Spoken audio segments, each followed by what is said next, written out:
Hello, everyone, and welcome to the Morning Banana Show. This is number 10. My name is Adam, and I have a whole bushel of bananas.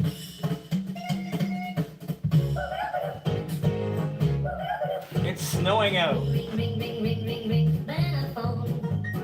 Ring, ring, ring, ring, ring, ring, ring, banana phone. But anyway, that's funny. It's snowing out. I drove here, it wasn't snowing, and now it is snowing. So I just wanted to say hello and thank you. I'm here at the office for coffee and bananas. And I brought a whole bushel. And I'm actually filming right now with two different cameras. I have my usual camera there, and I have my backup Canon, because I was talking to Mr. Math Powerland himself and his wife Katie, known as She Powerland. And with all this nonsense that's been going on with the Netflix Behind the Curve and the Joe Rogan podcast, and they just so happened to bring up the expedition. Alex Jones wants to fund an expedition across Antarctica. All these things, just happen to be coming up at the same time, and so it makes me, somebody like me, who's kind of been in this field of flat Earth for a while as in a few years. It makes me think, like, man, I've heard this stuff before. I've heard Math Powerland talk about an expedition to Antarctica, and like he's put a lot of thought to it. And I've heard him talk about it years ago. So I got into contact with Matt, and I said, like, how would you feel about maybe coming on and explaining what's going on with you? It's copyright issues are one thing. Not only are they stealing his art, I haven't seen this documentary Behind the Curve yet, but apparently they have his work in the actual series, and they're using his work, his artwork, and his content without permission. And then obviously they're monetizing the video, so they're making money off of this Behind the Curve thing and marketing it, but no money is being kicked back to the guy whose art is being used. That does not sound fair to me. But does the guy get a chance to tell his side of the story? I don't know. So I have a bunch of questions written down here that I've asked people who follow the Morning Banana Show for Mr. Math Powerland. And this is questions that were submitted to me by a private WhatsApp Flat Earth group that I'm in, and then other questions that were submitted on Twitter. So if you follow me on Twitter, it's at adamjosh.com. So without further ado, I'm going to give Math Powerland a phone call first. A brief introduction for him. I don't really know how to introduce the guy. I mean, he started the flat. There's so much to say about him. He started the flat Earth in modern times. He started the topic of the flat Earth. When I first started getting into the conversation of flat Earth, it was like 2012, 2013, and there was a few things that were going on in my life at the same time. I started meditating every day, and another thing was I started noticing all these artist renderings that I was looking at. Everything was an artist rendering in regards to space, and something happened where I just started noticing it. And I mean, you just gloss over it. Maybe before you don't really. Oh, you look at a photo. This is Zeta Reticuli. This is Mars or whatever. This is some space stuff, and you're not really thinking. Like who you think it's a photo, right? So something happened where I started looking at, like, okay, well, where are these photos from? And so I started noticing more often than not that they would be artist renderings, and it really started irritating me. Like, why do they have to have paintings? Why are they paintings? Why do they have to have CGI if we have all these cameras everywhere? It never made any sense. So at the same time, I'm going on YouTube, and you hear about, oh, the Earth is flat, back in 2011, 2012, and you think, whatever. But apparently, Math Powerland was making videos about flat Earth and chemtrails back in like 2001 and 2. It's so crazy to believe because I mean I discovered chemtrails over the sky in like 2006 and 7. Started talking about it 2008, and so I I discovered Math Powerland's routine. He was on his comedy routine. He was on Just for Laughs, and he did a comedy routine in Montreal, which is the thing I saw. And he's also bilingual. And so right now he's not in Montreal. He's in the United States. And he's more than just a flat Earth guy, though. He's not a one-trick pony. He's an artist, a hyper-realist artist, and a very accomplished painter. I mean, he sells T-shirts, he sells his paintings, and if we get him on the phone, I'm gonna call him, and if we get him on the phone, then I'll let him tell you where you can buy his products.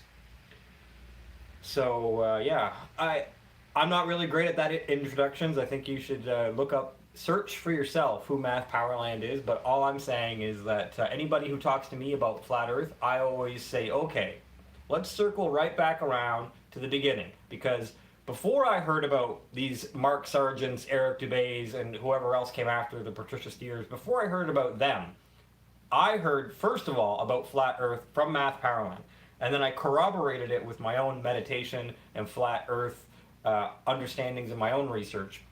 And then I started doing my own research and my own experiments in, I would say, 2014. And then I started reaching out to flat Earthers. I've spoken to Daryl Marble on the phone, is one that I really enjoyed speaking to him on the phone. But without further ado, we're going to call Mr. Powerland, see if he answers, and we'll ask him what's going on in his world and how he feels about all these behind-the-curve shenanigans that are going on. I don't know if you've seen the documentary, but they're blatantly stealing his work. Not only that, but they're not just his content, but they're stealing his artwork. His artwork is in shots of the documentary. We're going to call him. I apologize if none of this seems well put together. So we're going to call. I ramble sometimes. 7.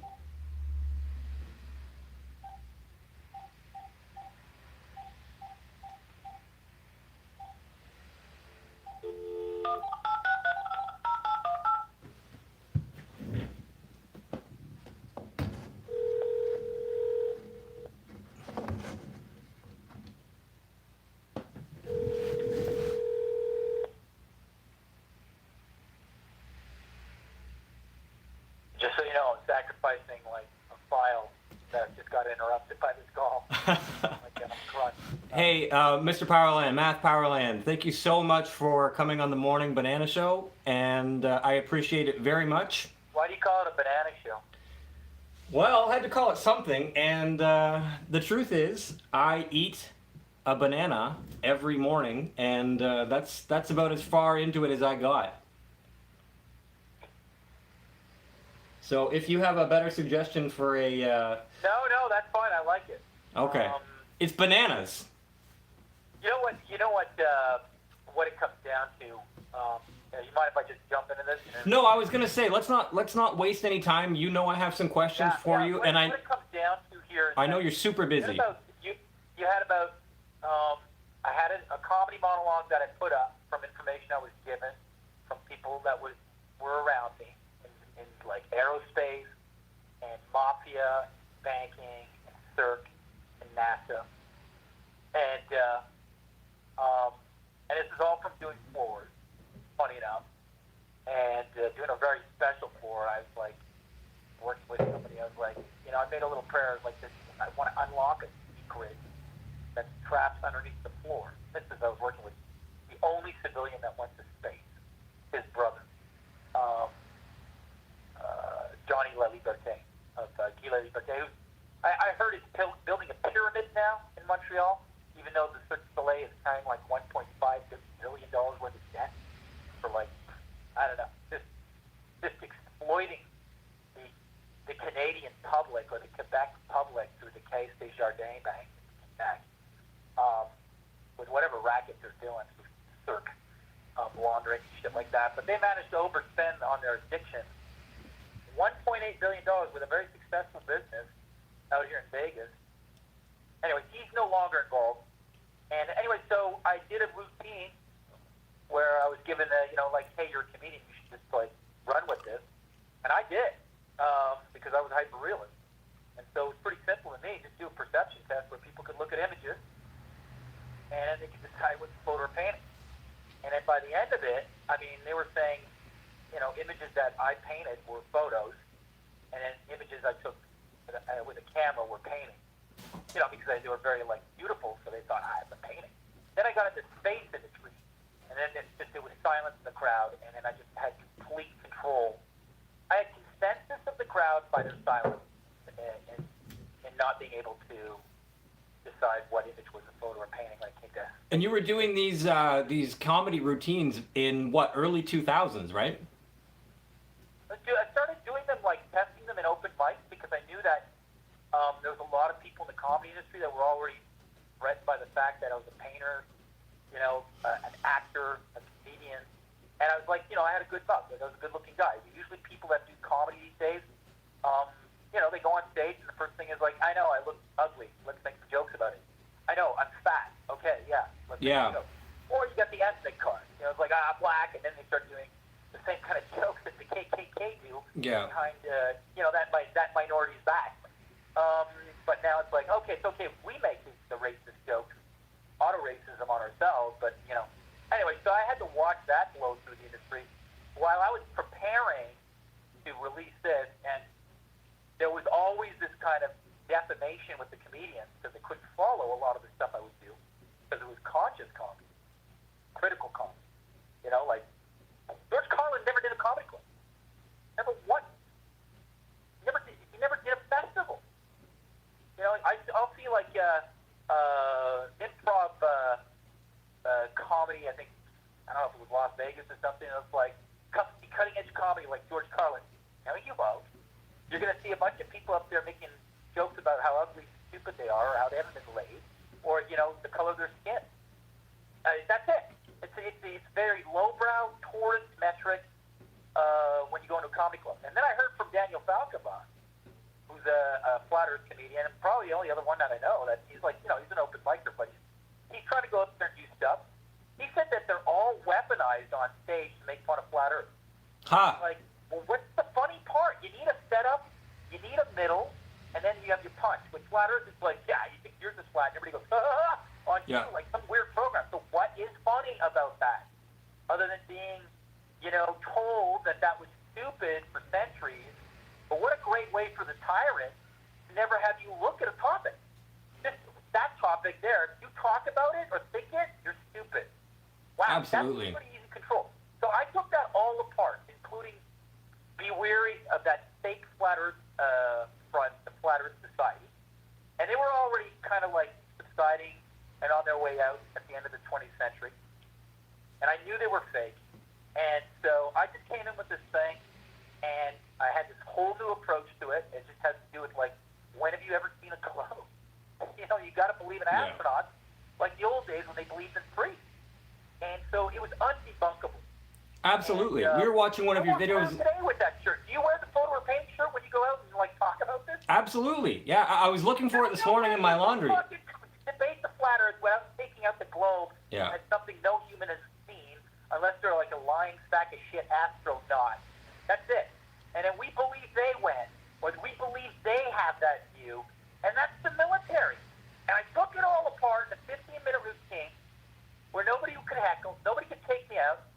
And I started in open mics trying it out, and then I finally snuck it on a Just for Laugh stage. I've seen that. An actual in a French TV series where they're following people to be in their first Just for Laugh gala on the French side, and they were already on to me on the English side. So I said, "Oh man, they're blocking."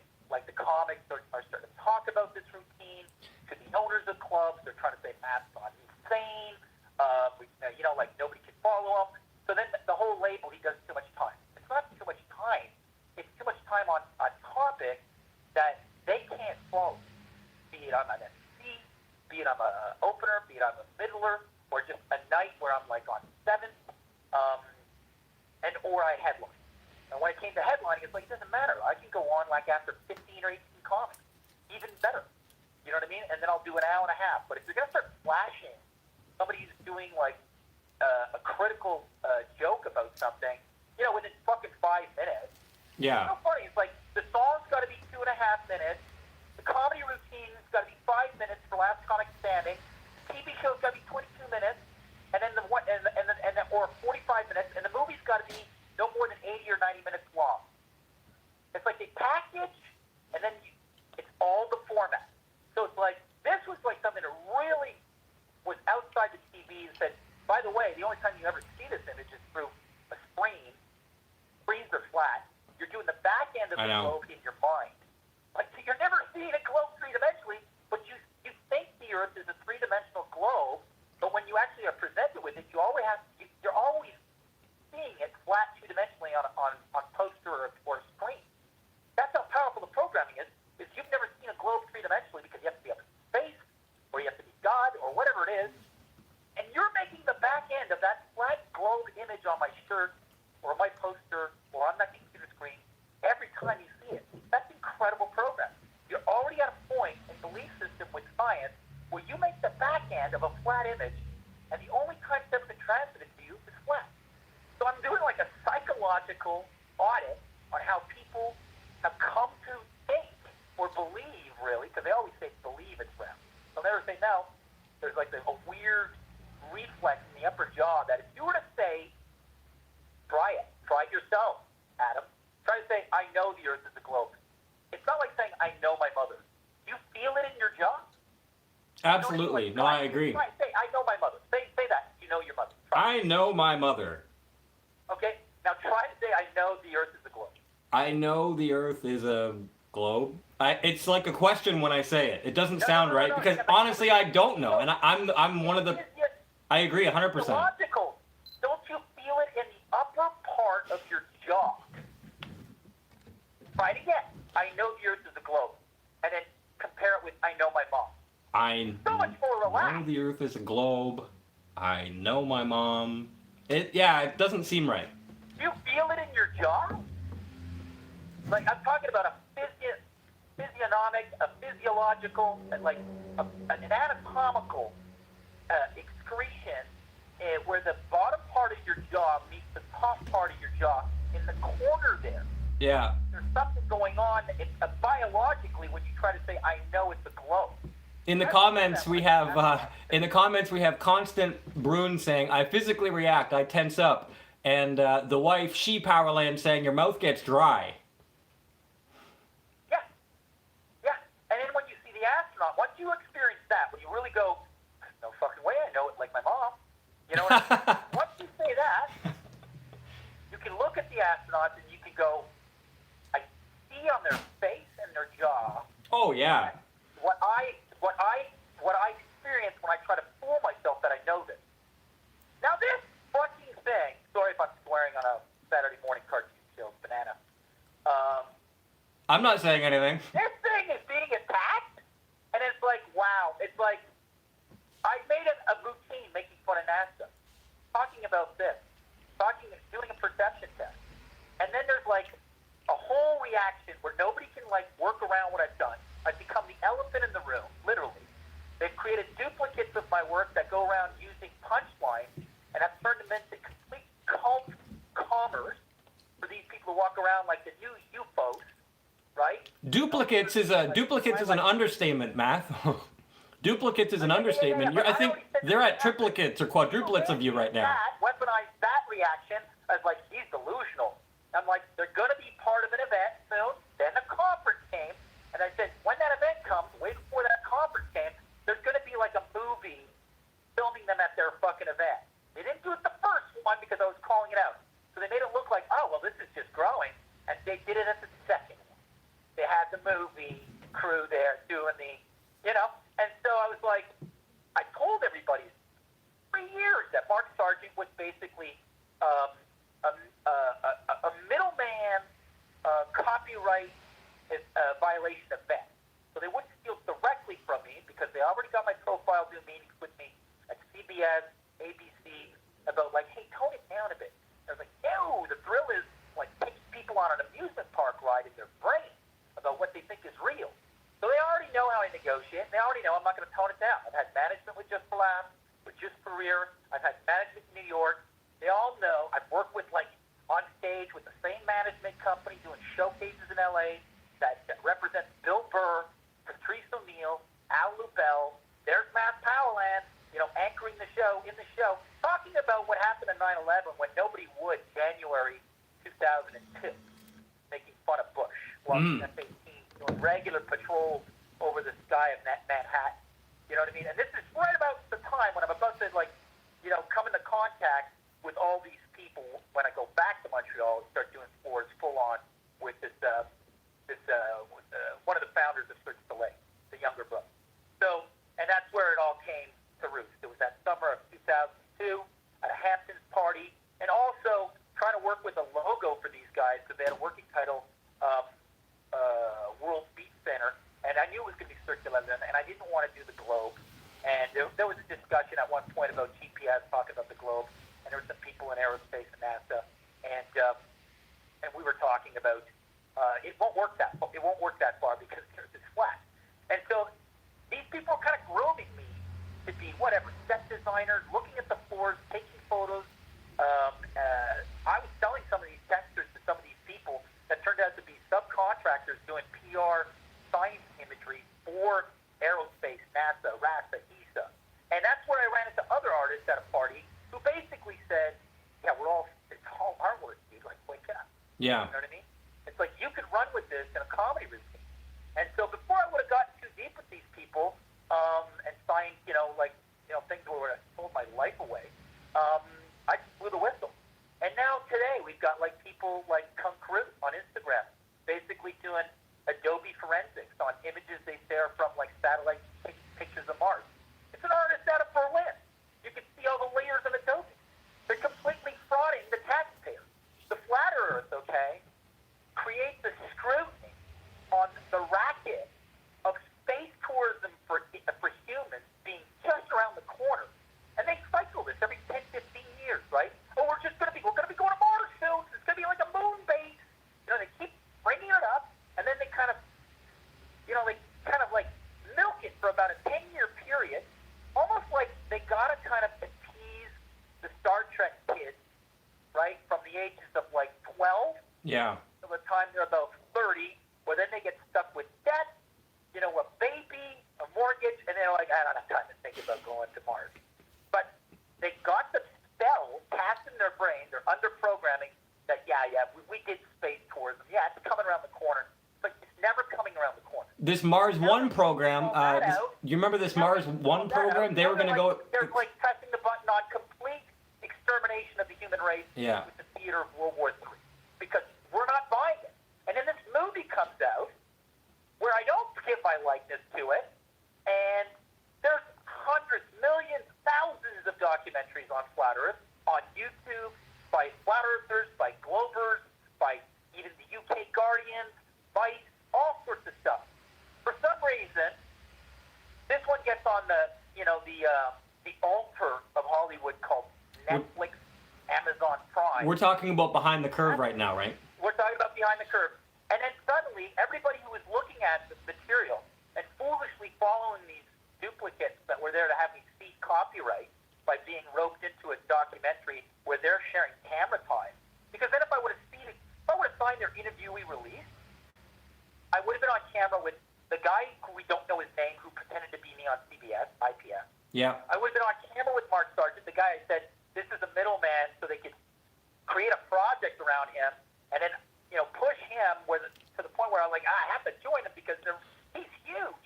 And then basically get me roped in a documentary he's the central character in, have me sign this interviewee release form where I sign over my likeness, my routine, all my talking points in a film with a guy who's kind of pitching to say photo or painting, or run with it,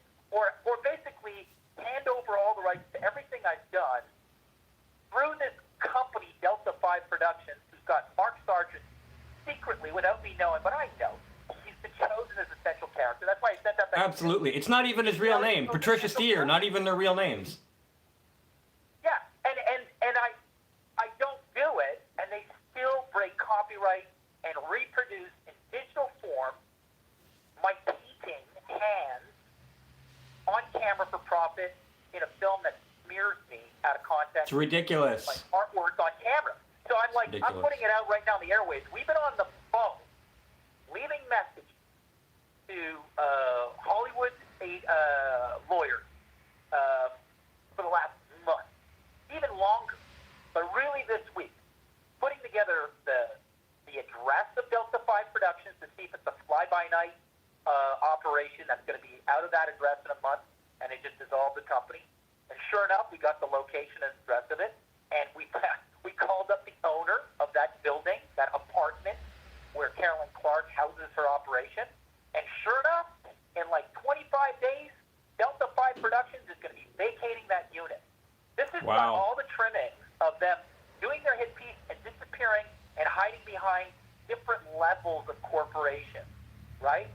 I mean, there's scenes in that movie where you could see that the subject on camera is not at all a documentary subject, but rather an actor being coached and prodded to create segue scenes that feed into a preconceived narrative that comes with cell animation, all right? Right. And lines from Mark Sargent that lead to Hollywood clips like The Truman Show and Life of Brian, where they probably did pay the rights to have that footage in the film. Right. I don't think somebody's just going to go make... Oh, yeah, they paid the other people, but they didn't pay you. Yeah, Or but- ask your permission, or get your permission. For the rights to The Truman Show, because that's Mark Sargent's go-to for why the Earth is flat, right? But not the guy who generated the topic. I'm supposed to be bullied by an interviewee release form that just sees it all over to a production company that could be very well owned by Mark or the guy who owns the label Mark Sargent. Right. You follow? And- And that's what I told everybody. And then right away this film comes out, and it's like, I'm getting back to the full arch of my point here. Absolutely. Is that, or arc of my point here is that The curve of your point. it comes out on Netflix, and everybody scrambles back to the globe. It's like Hollywood has a monopoly on imagination, has a monopoly on the legitimacy of topics being discussed seriously. And it's like, I brought it up, no one could debunk me, and then everybody in the flat earth community wasn't listening and heeding my warning. These are duplicates. They said I was a diva. They fell for that narrative. They followed these fakes into the fire like lemmings off the dock with the Pied Piper, right? And now they're like, oh, where do I go? I can't go back to Matt Powerland because I already said what I said about him. And then, they're all confused. And they're like, you guys were expecting the same instrument of hypnosis propaganda that sold you the globe, Hollywood. Yeah. You were looking for approval that the Earth is flat from that same Hollywood. Exactly. And then when they don't get it, then they're all like, fuck this flat Earth. It's like, oh, wow. It's an inoculation shot. Earth is the last. Come on, man. It's so pathetic. It's like Hollywood creates the globe trance. You break out of the trance, and then Hollywood's like, okay, we'll do a film. Trick you all in. We're going to do a film about the flat Earth. Oh, it's not a flat Earth film. Matt Powell was right. It's a smear piece. They call it a mockumentary, I've heard. It's like, okay. And it's like everybody's like disillusioned. It's like, hey, wake up. There's thousands of documentaries that show flat Earth proofs that are on Netflix, that are on YouTube you could watch. But for some reason, you guys are at the altar of hypnosis under the spell of Hollywood. Again, it's like, cute. It's a globe. Okay, it's flat. Okay, we'll do a movie. Yeah, do a movie. But say it's a globe. Say it's flat, Hollywood. Say it's flat. No, we're not. Okay, back to the globe. It's like, wow, these people are fucking... It's like, even in the flat Earth, they still suffer with the same disease that got the globe off the ground in the first place. Peer pressure. Correct me if I'm wrong, Matt, but not only did they take your artwork and without permission, but didn't they also steal the title of the documentary itself? Don't you have something called Behind the Curve? You know what? Somebody remarked that. I pumped out so many like live streams and videos. I actually had something called behind the curve, I believe somebody pointed out to me in like one of my videos a long time Yeah, like 7 ago. years ago.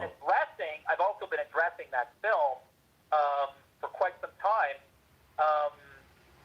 But what's funny is that I didn't know that. I think I knew. I don't know. I don't know how that channeled through. I don't know how that channeled through. But Right. I'll tell you, I am like a bit of like an antenna when it comes to knowing what's up. I mean, I'm hyper realist, political scientist. I'm a painter, hyper realist painter, and I'm a designer, and I'm a comedian. So, I mean, I go on stage and I react to the crowd and how they get something and laugh. So I ride that resonance, and I'll go either deeper in the topic or I'll change topic, and I'll be in the mind of the crowd. I've been doing that many shows, so that's like I've used this technique in acting that really good actors use called Meisner technique, where you're not acting, you're reacting Yeah. to the way people see things and hear you talk. Like right now, you just went yeah. So this is a formula so that you can be like that on camera. Like Robert Duvall uses this formula, Jeff Goldblum uses this formula, Marlon Brando uses it. All the really good actors from the past. Right. They used this Meisner technique, and then it kind of got washed out after Sanford Meisner passed away, and you got all these kind of like these little copycat teachers now that do the Meisner technique. So it's kind of been watered down. But the people who studied directly with Sanford Meisner, and I studied with a woman who was while the Sanford Meisner classes were still only 25 people. That's why I also have experience working in the documentary film environment. My cousin, I had great access to an Academy Award nominated documentary filmmaker that actually helped bring down the Iron Curtain, at least in theater, with the big film about peace quilts. Mothers in Russia, the U.S., all over the world were making the Stop the Arms Race and Nuclear Armageddon, and they were filling up stadiums, and people were taking photos, and it went around the world. He did a documentary on that. It's called A Stitch for Time. You can look it up. So I worked with my cousin. I remember I was like pushing something called a documentary as a comedian back in 1999. I was in New York, and we were doing me and my buddy were writers, and we were trying to push this idea of like taking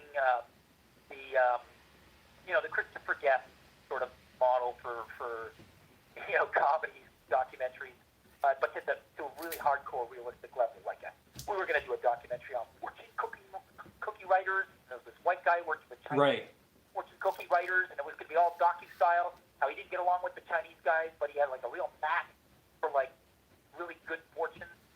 There's just the cutthroat industry of fortune cookie writing. And then there was another one was like baby surrogate mothers. It was like a pyramid scheme where there was a guy in a room with a bunch of pregnant women, and he's just going, how many babies can you make? Can you make it? It was like white babies fetch more than my babies. And it was a black woman who was a surrogate mother for a friar, and she was pissed off that the white babies were getting fetched. It was a real funny, these were really funny scripts. And we would use, the concept was we would use real people that would be extras, or we wouldn't let them know what was going on, and we would mix them up with invisible actors in an invisible direction, so that it would look like a real documentary. I wrote this recipe out way before crisis acting, way before I started writing papers for like thesis after 9/11, and I was actually trying to push this all over LA. So when I saw, after working with my cousin and working on this project, and I want to footnote this because that was the point. At one point, I explained this documentary concept to my cousin Barbara Herbert in New York, and she was livid. He was, how dare you? I've never seen her mad at me. She was like, shame on you. Shame on you for making a mockumentary? For even proposing this, she was like not impressed at all. She went, because she was an Academy Award nominated documentary filmmaker. Right. Right? She goes, how fucking dare you blur the line of documentary filmmaking? Yeah. To exploit it just for a fucking cheap laugh. And I was like, well, it was about making it really kind of real, and it's like, no. And she was threatened by me because I was already doing stage work all over Manhattan. I had management. I was getting calls from development at Fox Entertainment, and they know who I am. Everybody knows who I am. You know, that's why it took a while for comedians kind of come into this and they kind of stayed off this. If I was just a nobody and I wasn't a comedian, Oh, yeah. Flat Earth would have died fucking the day it was out. You're the guy who everybody knows, but nobody's allowed to mention for some reason, which is one of the reasons why I wanted to have you on. Yeah, and so she was livid, and she goes, the ethic of a documentary film is to not editorialize the pick a side.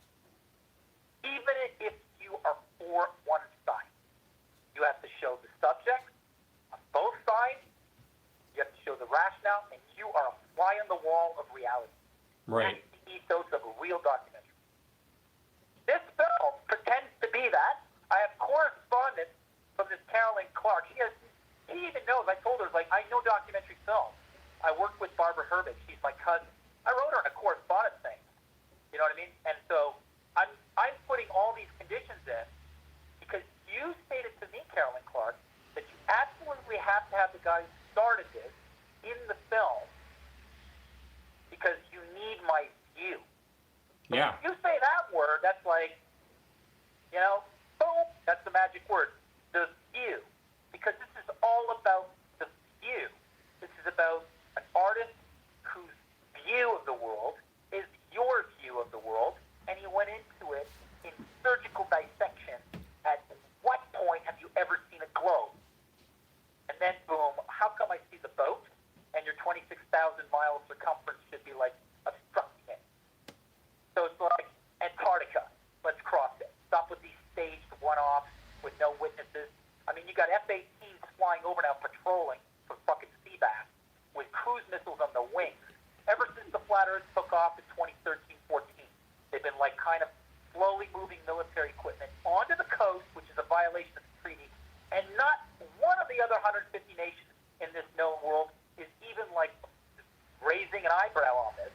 That 47 nations that happen to all have nukes and cooperate in Antarctica and are friendly up in space are pointing missiles at the populated areas of their country, right? And these other 150 nations that don't have access to this huge landmass. Why? And then nobody's talking amongst those 150 that aren't members of the Antarctic Treaty Project. Why are they violating their clause not to militarize the coast? Yeah, absolutely they do. And it's like nobody's saying anything, and it's coming to a head, and then they put this movie out, and then I'm seeing people see right through it, and they're going, and I've seen Globers go, wow, they really did a hit piece on Matt Powell, and it's like they didn't even bring up one proof of the globe. You know what I mean? They didn't bring up a proof of the globe, and they didn't bring up a proof of the flat Earth. They just decided to put their scope, their laser, on how crazy the flat earthers are and how their relationships fall apart. That was it. And how it's dangerous that to question the globe. Yeah. Right? And it's like, well, in the end, this is a comedy routine that was to kick off a channel where every stream I would do would market a documentary film or even a sci-fi adaptation of the documentary concept just to get the fucking concept out there just because it's an amazing concept. Imagine, like, you go across Antarctica and there's, like, another world and another sun. I mean, I'd love to see that even in sci-fi. But even in sci-fi, you don't talk about it. All sci-fi has to take off from globes. And that was also part of my scrutiny. It's like, why is it that if I have a different model shape of the world, it's like anathema, it's like rebuked, it's taboo. You know what I mean? It's like even to have a different type of science fiction is like considered crazy. Wait a minute, are we talking about fiction? But why? Why is it like if the Not that we're not talking about that fiction. We have the sanctified fiction right here that we're allowing you to explore. This is sanctioned fiction. This is sanctioned fiction. Sanctioned fiction. You know what I mean? Very interesting. So it's like I've gone you can tell listening or talking with me. I'm not 3 years or 4 years wet behind the ear like Mark Sargent and everything. You can tell I've had a long time. I hope people could see that. Yes. So look at it. Watch Lethal. There's like so many fucking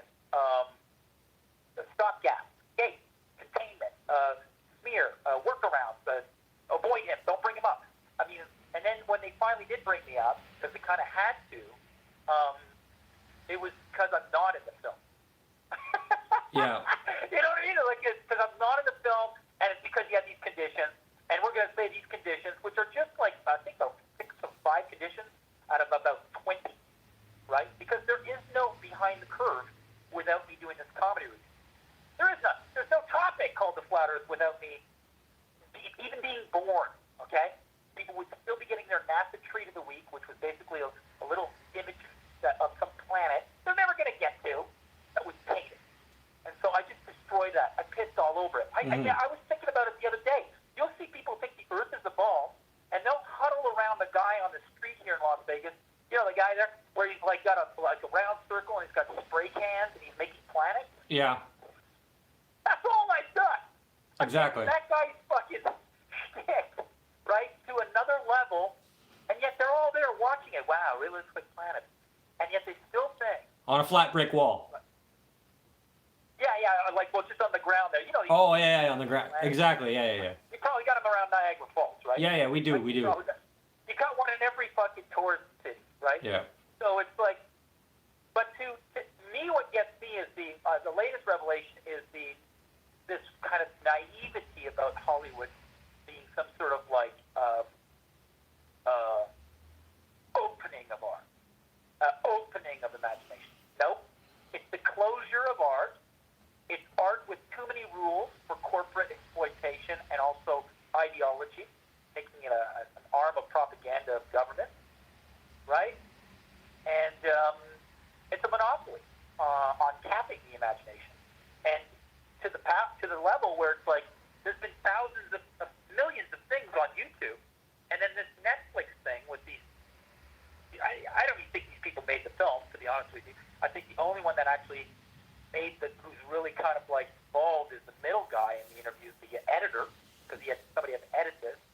But I think Carolyn Clark is more like a secretary, a front for for some other organization. Where I think if you look at the legal advice, the people in the credits that say legal advice, or the people with like Middle Eastern names, I don't know if they're Saudi or Israeli. I think if you take at that scab, that's basically where it's kind of coming from. The intelligence. Somebody said on Facebook something very astute, and I was like, I can find it. I'd like to read it. Yeah, absolutely. It's reminiscent, and I was like, because I've had a lot of people who are Globers, who are friends of mine, right? They're so Globers, they don't get it. But they're basically conventional intellect. They're not critical thinkers, or it's a closed mind. I mean, they're smart, but within their closed system of academia, right? You know what I'm talking about. I call them parrots. Oh yeah. Sort of bastard everything. Intellectual parrots, but they don't look at the critical facts I bring forth about at what level of science's belief system. He wrote that this thing was. I'm trying to find it here. No worries. I have a handful of questions for you whenever you're ready, Matt. Yeah, ask me a question while I look for this. Go. Yeah, no problem. This is a submitted question from somebody in one of my chats. Has NASA ever contacted you since you left and tried to silence you? This whole thing is this whole operation is being run by people who have stock in NASA, SpaceX, and now Blue Origin. They're continuously doing a hoodwinking. Yeah. They're continuously in contact with me through this duplication of this world, this alternate universe. It's more like, how are they not trying to silence you? The whole thing is don't bring him up because then it'll draw traffic. Well, they brought me up. I'm getting quite a few subscribers actually in this film. I don't agree with them using my work against my consent because it broke down. They didn't. I wasn't going to sign over everything, and I sent conditions, and they declined the conditions. So it's like, Matt, you have a problem playing ball, don't you? You don't play ball. No. You don't play ball. Well, I'm running with the ball. You're running with the ball. You're flattening the ball, taking the ball. I'm out of bounds, basically. Here's another question, if you don't mind. Yeah, go. How do you feel about Owen Benjamin being a blatant photocopy of you? Well, Daniel Falco brought it up. He's like been smart enough to play that Goldilocks, that zone, that sweet spot, where he's questioning the globe, but he's not a flat earther. So he's getting both, and then he gets courted. He's like a horse. He's basically getting courted and paid off through super chat, donations. Which, mind you, Google decides it's indiscriminate per channel. What's their cut? When I saw that with the super chat, I immediately said, people don't donate anything through super chat. Get a shirt. I saw that. I remember that. And I'll send you a shirt. And I did buy a shirt. Anywhere from 50 to 80%. Oh yeah. Oh yeah. And so basically, when he's getting $100, boom, boom, boom from super chat, he's basically working for Google. That's Google funneling money to the super chat. How do I know this? Because he's the only live streamer that when you look at him after upload, the super chat is not in the window. It's not on trend. Yeah. He also admits that he makes money in super chat, so it's not up for debate. Like, he admits that. Yeah, that's how they hide. That's how they make him look like he's a real whistleblower. He's a real yeah, a real whistleblower. Yeah, like he's basically. That's how they hide that they're paying somebody off. It's like, oh, it's a super chat donation from a stock account. Yeah. No, it's Google's casting department that recommends him now, like they were recommending Mark Sargent after every video on the flat Earth, right? And it's like, why are you recommending Mark Sargent? This is at the beginning. Like, I've got videos that are at 1 million or 200,000 or 300,000, and then after my video, there's Mark Sargent with only like 500 views being recommended on all videos that I have. I'm like, oh, here we go. Yeah. Your views are, in aggregate, they're pretty astronomical. I've looked at some of the older videos back from the early 2010s. Yeah, is it wild how it just went down? You can see the censorship or the capping of views, and then we started getting people sending me videos of like, I put a thumbs up, and then I go back or refresh. Yep. I remember that as well, vividly. And there was even a case where people were doing thumbs up, and it was converting into thumbs down. And they sent me the video. I was like, wow. So it's really Jesuit cheating now. It's like they're behind the scenes. They're like, it's just going to be me, and then the fuel for them to get away with it is everybody else's childlike denial that electronic internet technology could be used to contain somebody. Like, come on, people. Like, it's like everything's going through like an invisible person now. All our business, all our communication. Oh yeah. Like how is it that this guy? So he's got this interview release form. What's her face? Try to find that thing about the film, the end result of that film on Facebook. Somebody wrote something that has to do with Israeli defense tactics in Palestine, and I was like, wow, that's exactly. So it's a formula what they've done. It's so hard, but I'll get to it. But how is it that everybody's signing an interview release to be a part of it? I imagine you got to sign your name. And then in the film, it says Infinite Plane Society. That's crazy. Or the only person that doesn't have a name when they put, like, they flash that person is on screen, it says Infinite Plane Society Flat Earther. That guy has like 5 different names, doesn't he? His name is that guy, right? Yeah, he's got like 5 names. So they're protecting individuals that I said, well, I'm not going to participate in this film unless I can say I don't trust these people. And in a real documentary, but in a real vein of documentary, you'd be a fly on the wall. You'd go to Mass Powerland, and you'd be like, all these people that are in your film, I think are fake. You would have me say that, but they didn't agree to that condition. They didn't agree to 25% of camera time, and that was a litmus test to see. Wait a minute, you're admitting I'm the guy who created this concept through email correspondence. That's why you've seen your film. So it's like, okay, boom, 25 to 50% on camera. And that was to find out if they already had somebody else chosen, one of the duplicates that I'm charging with plagiarism. And the interview release was a very clever way to trick me into handing over, ceding all my copyright to Delta 5 Productions in perpetuity for free. Right? Because I'd be sharing camera time with plagiarism. Right.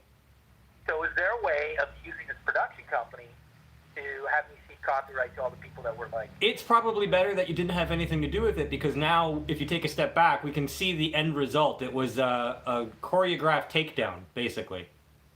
Well, when you're like still getting a hold of me in the month of end of October, beginning of November, when they had their conference, like trying to negotiate getting me in the film, and you collect all your footage from all these subjects that you don't know, apparently. It's a documentary film. That's what they claim. I'm saying that that's fraud. So these people are lying. They've lied to the Toronto Film Festival's Hot Docs department. We're going to be servicing them as well for airing it for profit, because they violated copyright by putting that painting on screen, and also, my deal memo conditions out of context. And then she lied. She says, I think Mark Sargent is a Warner Brothers executive. She knows damn well I told her he's got a partner that was a Warner Brothers executive in new media called Joseph Friel. I even have the email when I sent it out to her. So she's not doing her due diligence as a documentary filmmaker. She's not doing any verification. On top of it, she's lying about what I said, and then she's putting in a false light to paint me as crazy and delusional. So it's like, this is really unethical when you think about what my cousin told me. And it's posing as a documentary film. So it's like, wow. And when you look at them collecting footage from people that, we'll just say, take them on their, on face value, they're a documentary crew doing this, just people they don't know that aren't in collusion with them. So you finish grabbing all your footage from the conference. Now that leaves you the latter part of November and December to come up with a storyline, grab the rights of Truman Show and Life of Brian, do cell animation of all the characters, right? Because you just figured out your narrative right after you collected all your footage. Get it all done, the edit, and submit it in the Toronto Film Festival for, I believe, January 8th. Come on, man. Yeah. This is a complete, contrived propaganda piece. It's not a documentary. They had a preconceived narrative. They tried to trick me into it. Exactly what I said they were trying to do with Mark Sargent. The first 2 weeks this guy showed up on YouTube Radar with me, that this guy sounds like Hollywood scriptwriting, the way he talks behind camera, the Twilight Zone unsolved. Oh yeah, total shill. In the end, if they didn't get your permission, why didn't they edit your stuff out of it? Yeah, so you can't do, anybody who knows anything about filmmaking and editing, especially documentary, where you get your footage, then you try to sort out. I mean, it would take my cousin 2, 3, 4 years to edit her documentaries. To have it all wrapped up, submitted, and already chosen, selected, Toronto Film Festival, and then boom, to be a project or a product that's on both platforms, Netflix and Amazon Prime. Yeah. Unheard of. You have to usually choose one or the other. Right. Because they're supposed to be competing. So, yeah, this is a coddled government propaganda production company where the head office of Delta 5 is going to be vacating the unit in like 25 days before I can serve her. So it's like, we don't have much time, and we have a clear case of copyright violation. Exhibit A is the email correspondence and how she's misrepresenting herself. Exhibit B is and me declining. And Exhibit B is the painting on camera, reproduced digital format for profit, exploiting my likeness and the painting as a crucial shot to explain how it originated, the topic, the very topic of the documentary. So it's not just like, oh, that image is on camera for 2% of the film or 1%. Actually, the crucial point of how the topic was generated, using that set decor, which I painted, which I filmed on a camera I bought in a studio I was renting. So cha-ching, that's a lot more than the per diem I was asking for, right? And I'm pretty sure they paid a lot more for the rights to use the Truman Show footage and Life of Brian and whatever else. And Matt, to be clear, you didn't get anything. You didn't get a dime. You didn't get a penny. You didn't get a check for anything, right? What? To be clear, you didn't get anything. Like, you got no monies, no checks, no dividends, no nothing. Full-blown. This is full-blown. Let's just be on the record on your show. Yeah. This is full-blown. Let's be clear about it. Character defamation, attempt at destruction of a person's livelihood to thrive, painting a person in false light, a person declining of artwork for profit to paint the person in false light to destroy his livelihood and his character on Netflix and Amazon Prime right now. We are really actively trying to find a lawyer. It is very interesting how entertainment lawyers are not returning calls. It's like they've heard of the Flat Earth. Yeah. We're not allowed to get into this like one. a little darling project that they're going to push through Hollywood and TV right now, or Netflix and Amazon. And so it's kind of like, well, if I want to be an entertainment lawyer, I'm not going to represent this guy. That's what I think is going on here. Because it is the bar, right? The British Attorney's Register. No, absolutely. Absolutely it is. So something's going on here, but I'm still looking for a lawyer. Otherwise, we're going to go to small claims because they can't have a lawyer in that case, and just file a suit with Toronto Hot Dog, Amazon, Netflix, and Delta 5, and maybe a couple other individuals that are involved in distribution and production. You didn't even get your name in the credits or a footnote or anything, right? They did put it in the credits. Oh. Like as if I agreed. Oh, that's nice of them. Additional footage by boom, boom, boom, this video. But it's like, you think you're going to get away with this because, like, YouTube is a commons platform. I had to go through copyright. Look, last week, I was threatening to do a Mystery Theater 2000. Not even. I just put up a title, Behind the Curve Free Screening. There's no copyright protection for a title. That's why the movie Crash, there was another movie called Crash. There was like, the Canadian producer that did a movie there with the girl from fucking Raising Arizona there, whatever her name is, with, what's his name? Cronenberg. And Sounds then there was familiar. another movie with the guy who was also a Canadian, the guy who wrote Due South. He did a movie called Crash. Okay. Like, there's no copyright on the title, okay? So I just put up the title, Behind the Curve Free Screening. Did you know that Delta 5 Productions, with only 200 people in the chat and me never even airing their film, slammed me through copyright community guidelines with copyright violations? Wow. And took down the NASA channel's live streaming privileges with the assistance of YouTube? So your YouTube channel was removed or taken down recently? But no, the live streaming was taken out because of the accusations. Wow. Well, like Delta 5, that I copyright violated the work. I never aired anything. It's incredible here what's going on. And people don't know the behind the scenes of the Behind the Curve and what I've been going through before this film came out, and what I'm seeing with people who fell for the Mark Sargent and are all like ashamed now. So now there's this shame. It's like, folks, you thought you were going to have vindication with the very industry that's been pushing outer space globalism, Hollywood, and then boom, now you're all like fucking like beaten back and like embarrassed and like feel like Flat Earth has been destroyed by this film. It's like, again, like you still are being controlled by Hollywood.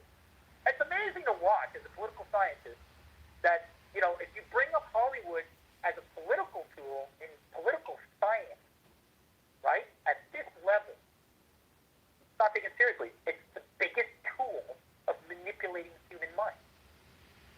And Right. it's manufacturing consent, either for vaccines, the tranny agenda, slowly weaving pedophilia is acceptable, homosexuality, sex changing, the gender reassignment, globalism, global warming, carbon tax, save the planet, while the fucking, the Antarctic and the Arctic are actually expanding.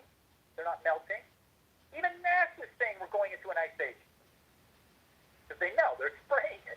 Yeah. It's just everything that is in the mind of a non-critical thinker or in the mind of a regular person where they don't question, they don't actually look at reality. Their eyeballs and their mind are receptors rather than investigating instruments. Comes from Hollywood, comes from TV.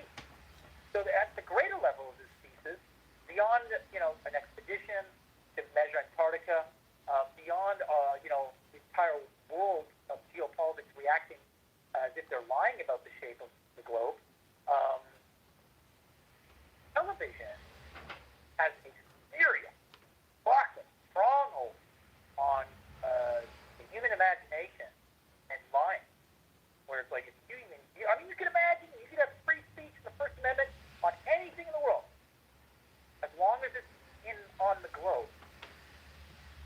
Right. And it started with the baby boomers with their infatuation with television and seeing it on TV. I saw the moon landing on TV. You know, I heard it on the radio.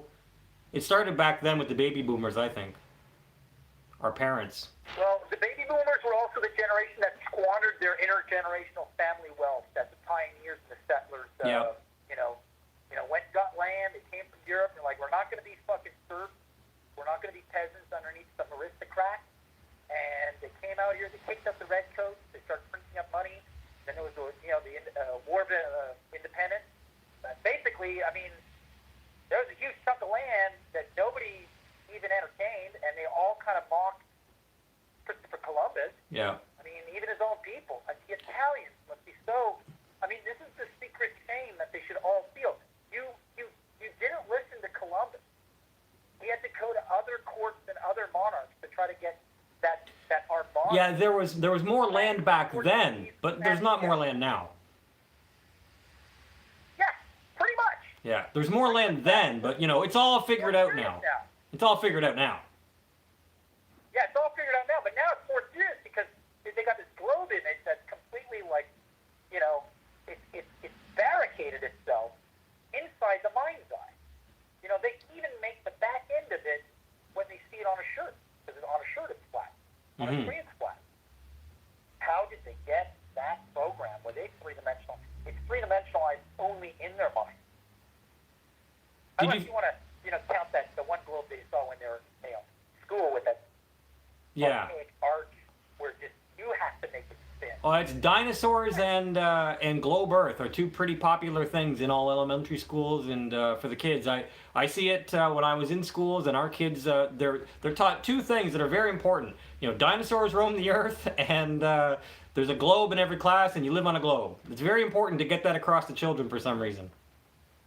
Yeah, well, the dinosaur narrative is like it's collateral validation of the globe, right? Collateral academia or the globe monk, right? But I've been threatened by people that have been courting me. I broke them down. One guy was just, because what they do is while they're like, they profile you. Oh, this guy wants to make a movie about the flat Earth. Okay, let's send in a producer. We'll send in an asset who's a producer. And then it's like the producer's like, when are you producing? How come you always have money for $800 dinners? How come you always go out? You got a big, huge Rolls Royce. And it's like, what, the movies you make suck? It's like, how is it you got money? The guy's vocation is a front. It's CIA. They actually have a bunch of people around Hollywood that are like activated the minute somebody who's a whistleblower who's got a skill or an art or a talent is moving towards the stage. I'm not kidding you. I'm not shitting you. Katie, my wife, has witnessed this. We had one guy, also like a pedophile. He had like a 16-year-old girl that was pretending to be 18 at the dinner table with us. He's like in his 60s, pretending to be like some young rocker. He's got like a budget to have a band as a front. Makes it look like he makes money from his band. He doesn't make money from his band being a 60-year-old guy. Nobody makes money in an original band these days unless you're the Rolling Stones. Come on, let's be real here. Making money, protecting Hollywood as a military asset, pretending to be a producer. You follow? Yeah. So they all have like a vocation around us where you wouldn't think, but we knew it, and we broke this guy down because we loved him. Regardless of being with some girl who's like 16 or 17 or he's 60, he's funny, he's cocky, he's smart, and it's like, but he's like on the wrong side, and he knows it's flat too. And we just got to the point where we just said, "Come on, man, Steve, you're fucking CIA. We know it. Stop playing." Matt, speaking of your wife, she's actually in the live stream chat right now, and she's asking, what is your opinion of what is beyond Antarctica, or what's beyond Antarctica? There's been a few questions of the similar vein of thought. A lot of this was remoted, and a lot of this was like, this guy's remoting. And that's how I knew this guy, this producer, was like something with the CIA. And then when we finally broke him down, he said, all right, I'm a remote viewer for the CIA. And he told me one night, it's like, you could talk about the flat Earth, you could talk about, like whatever it is, you just can't bring up the other land. And I said, yeah, he said, and I said, and Katie was with his girlfriend at the time that was probably fucking 16, pretending she's going on 20. And I was talking to him, and he just took me aside. And he said, because they like to keep it pure, they don't want the rest of the scum there, and they use it for hunting. I'm like, where do you think dinosaurs come from? That's why they can't find the head of a dinosaur anywhere when they fucking excavate. Yeah. Because it's already on the castle wall. That's what he fucking said. I was like, whoa. And he says they don't want them there. And the other night, there's Alex Jones now, and there's your next plant in the movement on YouTube, Eddie Bravo. He's going to be the one doing the expedition. That was my next question, actually, Matt, is what are your thoughts on that podcast and how all of a sudden they're talking... Your first question. I'm getting your what do I think is on the other side? Yeah, no, it's absolutely right. You got Eddie Bravo, because there's Alex Jones, drunk out of his mind, by the way. And high, drunk and stoned with Joe Rogan. I mean, his jaw's rocking back like a... You heard that too. I don't even want to duplicate it, but he was grinding his teeth. Maybe that's his new thing. I don't know. He's on coke. He didn't used to do that. I didn't say it. He's wired on coke. He's out of shape. He's not a spokesman for health supplements. Come on. Health Supplements by Alex Jones. He's younger than me, apparently. Yeah, you look at me, and he's something like 60 years younger than me. Yeah. He's like 7 years younger than me. He's like 40. Yeah, right. He's like 41 or 42. It's like, yeah, right. So they're going to do the expedition, though, and Alex Jones is going to pay for it, apparently, now. He goes like, back to, what do you think's on the other side? So he's arguing with Eddie Bravo, and Eddie Bravo's got this sincerity and all this stuff, and I think they kind of want certain individuals to have that sincerity, and they do have that sincerity because they've probably been, informed it is flat, but we need to contain it for national security. Russians, whatever it is, they can tell these people. And then these people armed with, I can talk about this, but I can't talk about certain things, and I can't bring up mass Powerland. Oh, wow, I'm really privy to what's going on. And then Jones is doing the back and forth, settle down on Eddie. At one point, he said the elites do not want to do any more third-dimensional expansion. I didn't catch that, and I listened to the whole thing. We're on a three-dimensional plane. Everything that's a three-dimensional form rests on the ground. Above, there's birds, but they got to come and land once in a while to feed, right? There's not worms flying in the air. And it's just gases, and then we got luminaries, a moon, and a sun.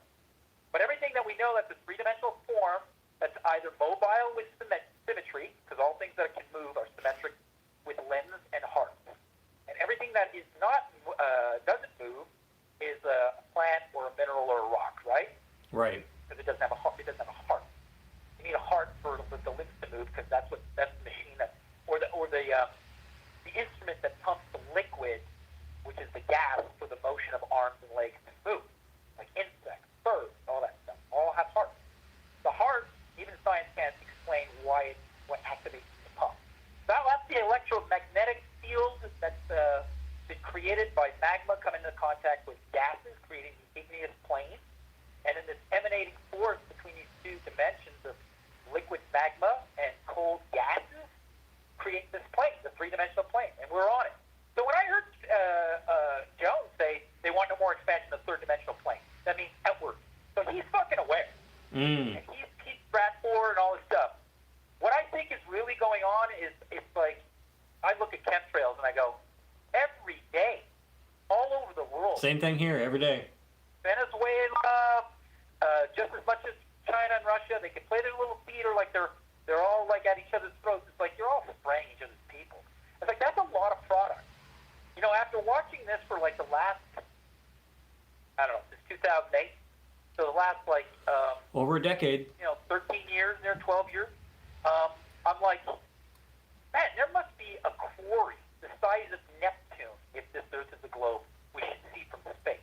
The amount of substance that's coming out of planes. Where are they getting this from? Right? Right. Now, if you got off-world continents and off-world mineral resources, I mean, the things you could do to the people trapped in this area by the hypnosis of a globe real estate. The amount of shit you could do to them, right? So it's like there's a real power in hiding real estate, especially if it's another America. And they're not going to disclose it because of the way the serfs reacted to the Redcoats and the Royals and the Pope. Yeah, they learned the hard way. Now, right now, they're trying to destroy the Republic by sending Americans in a war they're not even aware they're going into, that they don't want to do. And it's going to be a precursor or an excuse for the UN to send in China and Russia right into D.C. they're intentionally going to be destroying the U.S. Republic through this excursion in Venezuela. There's no way if America and Brazil conquered Venezuela, the American rhetoric would microchip everybody. But Aaron Russo was told by Rockefeller, it's going to be a vet, 9/11 type style, then fucking Iraq and Afghanistan, Libya, and it's going to end in Venezuela, and then microchip. So it's like microchipping is not going to come because America wins a war of conquest over Venezuela. It's going to come from America doing the last move, which Rockefeller talked about before the microchipping. That's going to be the downfall. And then the downfall is going to be basically Russia and China are going to go, that's enough. And then Russia and China are going to control America and Canada, which is basically the royals and the Pope, right? And this is basically their mercenary army to come collect for the Federal Reserve debt and destroy the Republic and microchip y'all. That's what it's going to be. It's not going to be because America wins Venezuela. It's because that's going to trigger a reason to invade the U.S. America is being fooled, maybe the same way that Germans were on the sidelines, just letting it happen, right? And they're going to be the new. It's going to be that, and they're going to use. They're going to do a collision of the Hegelian dialectic between, free market, democratic capitalism, so they say, and this socialist sort of communist cheating tyranny of Russia and China. And when you use those two together, those two models together, the synthesis is going to be mafiaism, which is Satanism, and Luciferianism, and microchipping. And now we got to keep track of you because y'all went too wild with your thoughts. And the flat earth will not even be allowed to be discussed ever. Or the hoax alien invasion. I feel like that is on the table as well. Yeah. So, and that's what's going to happen, because the bastion of this movement is right here in the First Amendment Republic, the United States of America. And so I'm here to save this republic, the First Amendment, and the globe should be immune in intellectual credibility and its ability to defend and teach itself against the flat earth challenge. It is not. It is failing. Why is it failing? Is it a cult? Is it hypnosis? Why is it failing? Why is there a smear film right now on Mass Powerland? Out of context. Like moments right now where I've been hyperactive. Right? They all stitch together like this guy's off the rails. As much as Jordan Peterson would be if you stitched together him flipping out. Right? Exactly. Because I'm pretty sure you can take a few moments of Jordan Peterson, like an accredited professional at Toronto University, and make him look like he's delusional too, right? You could do that to anybody, especially if the person's accusing others that are duplicating his work as plants, either as a government or of Hollywood, to basically smear his work, which is what I was concerned of and why I floated those conditions to make sure this was a legitimate documentary crew. They didn't want to sign on to them, so I found out, boom, they've got their character in place, they've got their narrative, this is not a documentary, stay away. And then what do? They make me look crazy because I had these conditions and suspicions that they were making a Hollywood movie to scare me. How dare you cover your ass? How dare you? That's like Israeli defense tactics. Yeah. Right? Intelligence tactics. So I'm like, wow. Is there any questions that anybody wants to ask? Yeah, I have more. Did you find that Facebook comment that you were looking for? I'm looking for it. I'm going to try to find it. Okay, so I'll just go on with my questions, and you can just stop me whenever. The other question I had is, we touched on the expedition that Eddie Bravo and Jones were talking about, but what would your vision for the Antarctica expedition be, and how many various forms and regulations would you expect? Okay, so I've been doing quite a bit of research on how the only way to approach this, because as you know, when there is an alleged crossing, it's usually somebody they sanction, they select. Sanction is also a word for blocking, right? Right. Sanction, but it's also the same word for approving. Isn't that interesting?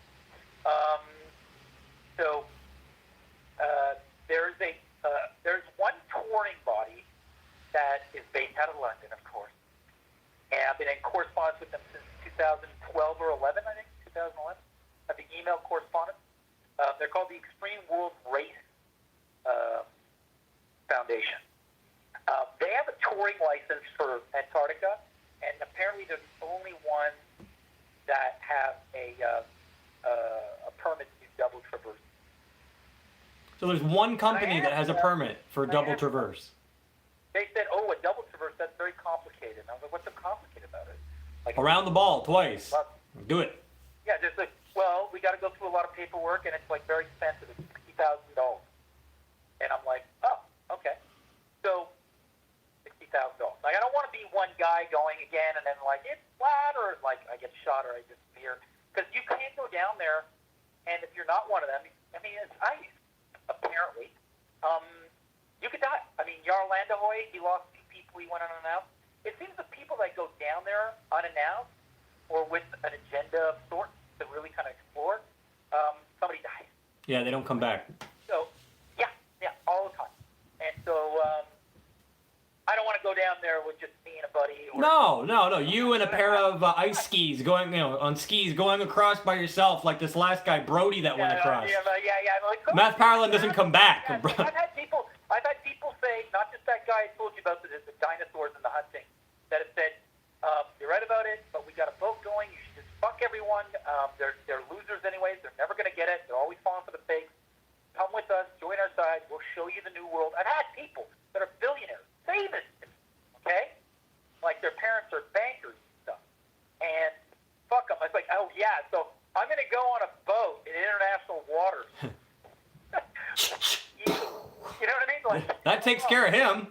you know what I mean? So it's got to be done with like, okay, we're all Properly. We're all doing this. Hey, it could be a world peace event. Actually, it's like it's a way to shut down the flat Earth. Yeah. Well, so it's like I don't even have Globers pushing this. They're like, Exactly. You're crazy. It's like, dude, don't you want to shut down this flat Earth? That might be what Jones is getting at, because he's convinced that he's right. So, what would happen if they decided to nominate you to go on Eddie's behalf? Oh, that'd be fantastic. And I'm hoping right now. There's a couple people I said, you call up InfoWars and tell them you have access to the guy who started this. He's already got an expedition format. There you go. Basically, the scientific method is, the scientific method is like, you have a hypothesis and you want to test it out. So you have a series of protocols to test whether something is water or if water is wet, right? I can't just say water's wet. Water's wet. I have to have water in front of me. I have to, see if it's going to make things wet. I have to taste it, make sure it's not some other liquid, right? I have to do a bunch of things to make sure that liquid, that clear liquid, is not xylene, it's not gasoline, it's not, it's got a smell, right? I've got to be able to do it. Now, it's not enough if I did all the tests and it says, yeah, I tested it, it's water. Like you could be out there, it's like, you sure that water's safe to drink? It's like, yeah, I tested it. It's like, okay, well, I'll just drink it and you die. You know what I mean? It's water. You're starving or you're thirsty, dying of thirst. Somebody's got something that's liquid. You want to test it out. Flint, Michigan knows what you're saying. That tap water is pure and wholesome goodness. There's 6 of you there. You want to be able to verify that water's safe to drink, or that in fact is water, right? So you're going to run it through a bunch of tests. We've never done that with the globe. We just have astronauts. So the idea is, again, it's the hypothesis. It's a scientific method. It's 6 different repeatable experiments with the same protocols to measure whether something is that. For it to be a globe for human beings and not be astronauts, that would be doing a north-south crossing of Antarctica, and that would be 6 different entry points. And you wouldn't want 6 guys that are part of the military with no witnesses, so you would want to, put this to rest. So you'd have like civilians. You'd probably have 100 per team. So it'd be like a huge cannonball race sort of expedition. You could turn it into a world unification peace event. Stop like armaments and wars and all this stuff, right? Save the globe, right? We're going to prove it's the globe. The flat Earth is spreading. Right now, we're telling them the model. We're telling them exactly how to do it. If they just would take some notes right now, we're telling them the right way to do it, that we would believe it. Flag, it raises an eyebrow that there's never been a north-south, and Antarctica, the very area we would need to cross to prove it's flat or the globe, is blocked off by the majority of the human population. 99.9% are blocked off of Antarctica unless they have special clearance or they're part of the crew, or they go on a cruise ship that's got license there. And I heard they're stopping those cruise ships now. Some of them. They're revoking some of their licenses. And going into space. So it's like, we got to take the globe, but we can't go across Antarctica to do it by foot, which is the one thing we could all do. And it's a frozen wasteland. Why do you care so much? And even so, basically, you would have 6 teams, 6 scientists, or 6 times the experiment is proven, or run through the same protocol. So that would be 6 different entry points, and then 6 different exit points. And they would all cross a certain frontier, not necessarily what they say is the South Pole, but a point where that each would come in intersection, right? So wherever that is. And if there is no intersection, then we got a real fucking problem. You're not going to have 6 ships leaving, off the coast of Brazil or something and go straight down to 6 different entry points. Ross's ice Now, cleft if or they something. don't all intersect, right? Right. Well, what's going to happen would be already have on a a red flat flag. Earth, they're going to keep going You out. already have a red flag, and if they all don't come out at the expected coastline, the exit coastline, you got a problem. Right. Yeah, you get dead air and everything goes black and there's no sun So anymore. then there's like, oh, you'll never do Antarctica. Everybody says they'll never allow this many people. And it's like, well, we can try to, we can have the briefcases full of cash, the $60,000 for each of the 600, all there. Flip open the cases, and then explain what we want to do as a world peace and teaching event for the world, that we're all on a globe and we got to take care of it, right? You also wanted to monetize it, right, Matt? With some gambling in we Vegas? can monetize it either through the sale of the film footage after, also having the world bet and have 24-hour footage from each team going back to monitors in Vegas and onto websites where people could bet whether it's the globe or it's flat. We can start a GoFundMe page where a certain amount of people are investing their bet, and once it gets to a certain amount, we got the seed money to go and approach the treaty members to see if they're going to even take the $35 million bond. And then it's the budget for each team to cross, their provisions, their equipment. You'll have a globe team. You'll have a Hollow Earth team. You'll have a Flat Earth disc team. You'll have the extended geography model team, which is my team, right? It could be a greater globe. It could be a greater flat. Some people on the globe, with the Earth as a globe, I calm them down. I go, it's a bigger globe. And they go, now that makes sense. And then I go, now why is it okay if I say there's more land on a bigger globe but not flat? You should examine your thinking why flat is such a taboo in your brain. And they lied to us, but they lied to us about how big it is. It's actually a bigger globe, and that's okay. They want their ball. Now, I need the ball. Super globe. Yeah. So that would be the scientific method. So I put that out. I have even Patricia Steer, who's now playing like she's a victim of this production. It's like, no, you can't play with time like that. You were paying for your own plane ticket, Patricia Steer, to go and screen the movie before it was on Netflix. You saw the movie. You saw how you looked in it. And then you were saying on social media and Facebook how it's a fucking pro-flat Earth movie. And then you get up in the audience after being ridiculed as a narcissist, cat-loving vegan on camera who drinks her piss. You got up in the audience with the wherewithal when somebody brought up my expedition to interrupt and say, Matt Powerland will never do an expedition. I got to stop you right there. I'm a vegan, and I don't drink my piss. Why do you have skin in the game to do that, Patricia? And that's on camera on my channel and other channels, where she gets up in front of the live audience in Toronto at the Toronto Film Festival, hot dogs division. And she's for some reason, she's adamant about me not doing an expedition. So it's like, that's fine. So I just wanted to get that on camera that you don't want me to do an expedition, Patricia. So that means you're there to police the narrative of an expedition in case that gate is being opened by flat earthers. Okay, so we got another proof to really do it cheap. $10 million, maybe $1 million if we have to, which might be the settlement of this lawsuit against Delta 5, Netflix, Amazon Prime, which also has a conflict of interest because Jeff Bezos owns Blue Origin, which I didn't finish. But basically, the Flat Earth put scrutiny on space tourism stock as racketeering and fake, because there's no accountability that you're going to have vehicles that go to Mars or moon base. You just have pictures, and then your club of boys that say, yeah, we went to the moon, and we'll all be on Mars soon. It's like, look at the pictures that paint, these guys painted. So they've got stock in Blue Origin that's traded publicly. So he's directly affected by the flat Earth spreading. Absolutely. Doubting outer space endeavor and investment. It's a huge economy. They talk about the flat Earth economy. What about the globe economy? NASA alone, $18 billion a year. The CSA, I just heard they're investing, $2 billion over the next 12 years? $2 billion to go back to the moon for Canada.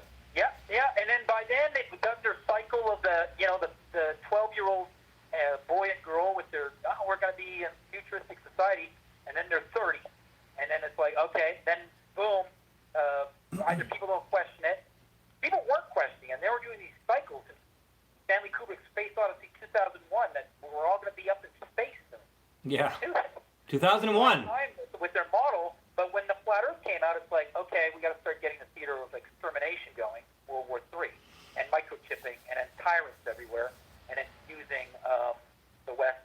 Because I said World War III would be something they would put on the table or start trending as flat Earth would spread, and that was 2012, 11. I was saying that, because the only way to stop flat Earth is to kill everybody, and you can't just go around shooting everybody. So you have World War III to do it for you. So Matt, underground. Matt, what is your personal opinion about what's outside or beyond Antarctica? Okay, so I think that you have to understand, there were people here in America, but for the European surf, it was like, you're just going to drown out there, or you're going to go off the edge of the earth, or it's just, I don't know. I don't know what they thought back then before, Apollo mission, before TV. So, I mean, they'll put words in those people's mouths, history, right? I think, I know for a fact that there was no potato or corn in the European palate. So when they found America, there was now new food on the table: corn, potatoes, vodka. You know what I mean? Like, so many things come from corn and potatoes now, French fries. You know what I mean? So I think there's going to be different vegetation. You're going to have trees that are really big and really small. You're going to probably have different animals, like you had the wallaby in Australia. You're going to have different vegetation. You're going to have, it's going to be different. Okay?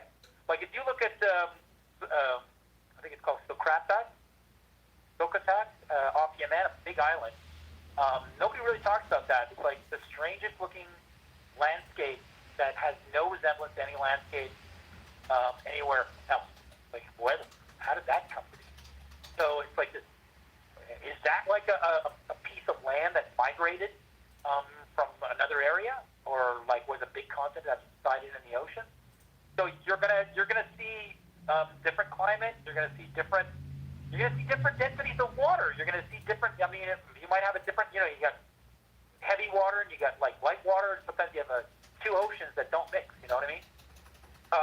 You're going to see a lot of different phenomena. You're going to see different foods. You're going to see different animals.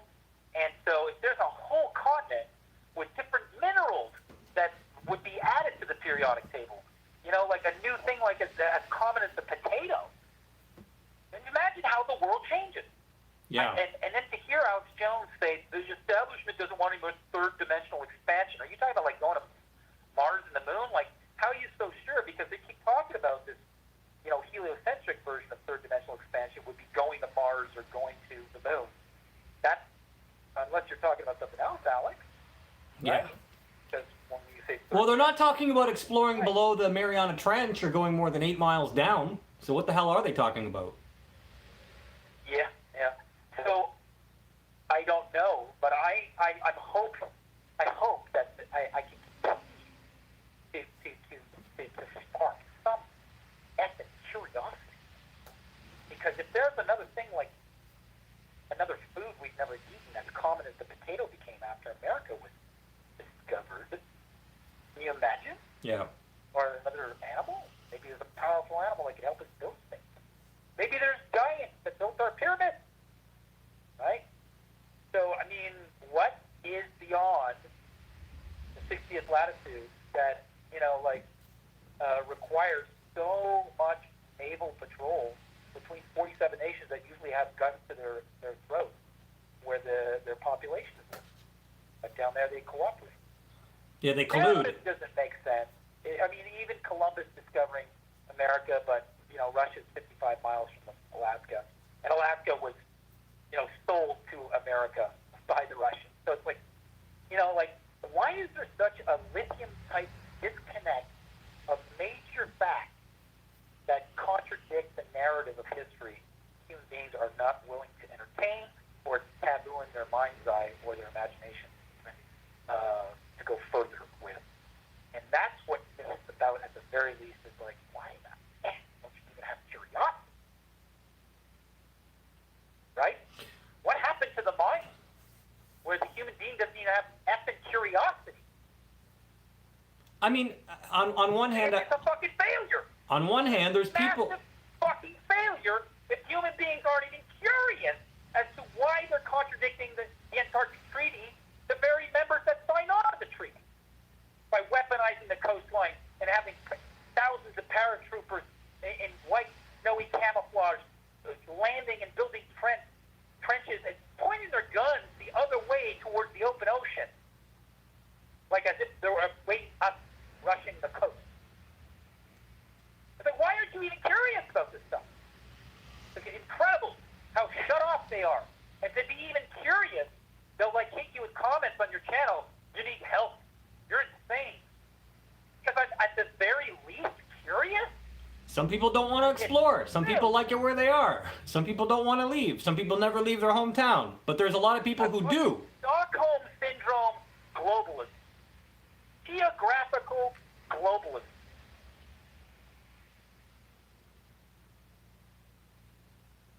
Absolutely. I have two more questions if you have anything else, or did you find that Facebook Go comment? ahead, and I'll try to find that parallel between Palestinian propaganda and the film. Okay, my last two questions. The first one. Is there any new information that most flat earthers wouldn't know that you have that you could drop here on the show? Any new flat information? That most people wouldn't know. There is. I may not think of something offhand because my mind's been busy doing damage control and having them cast everybody back into a shame spell to accept the globe.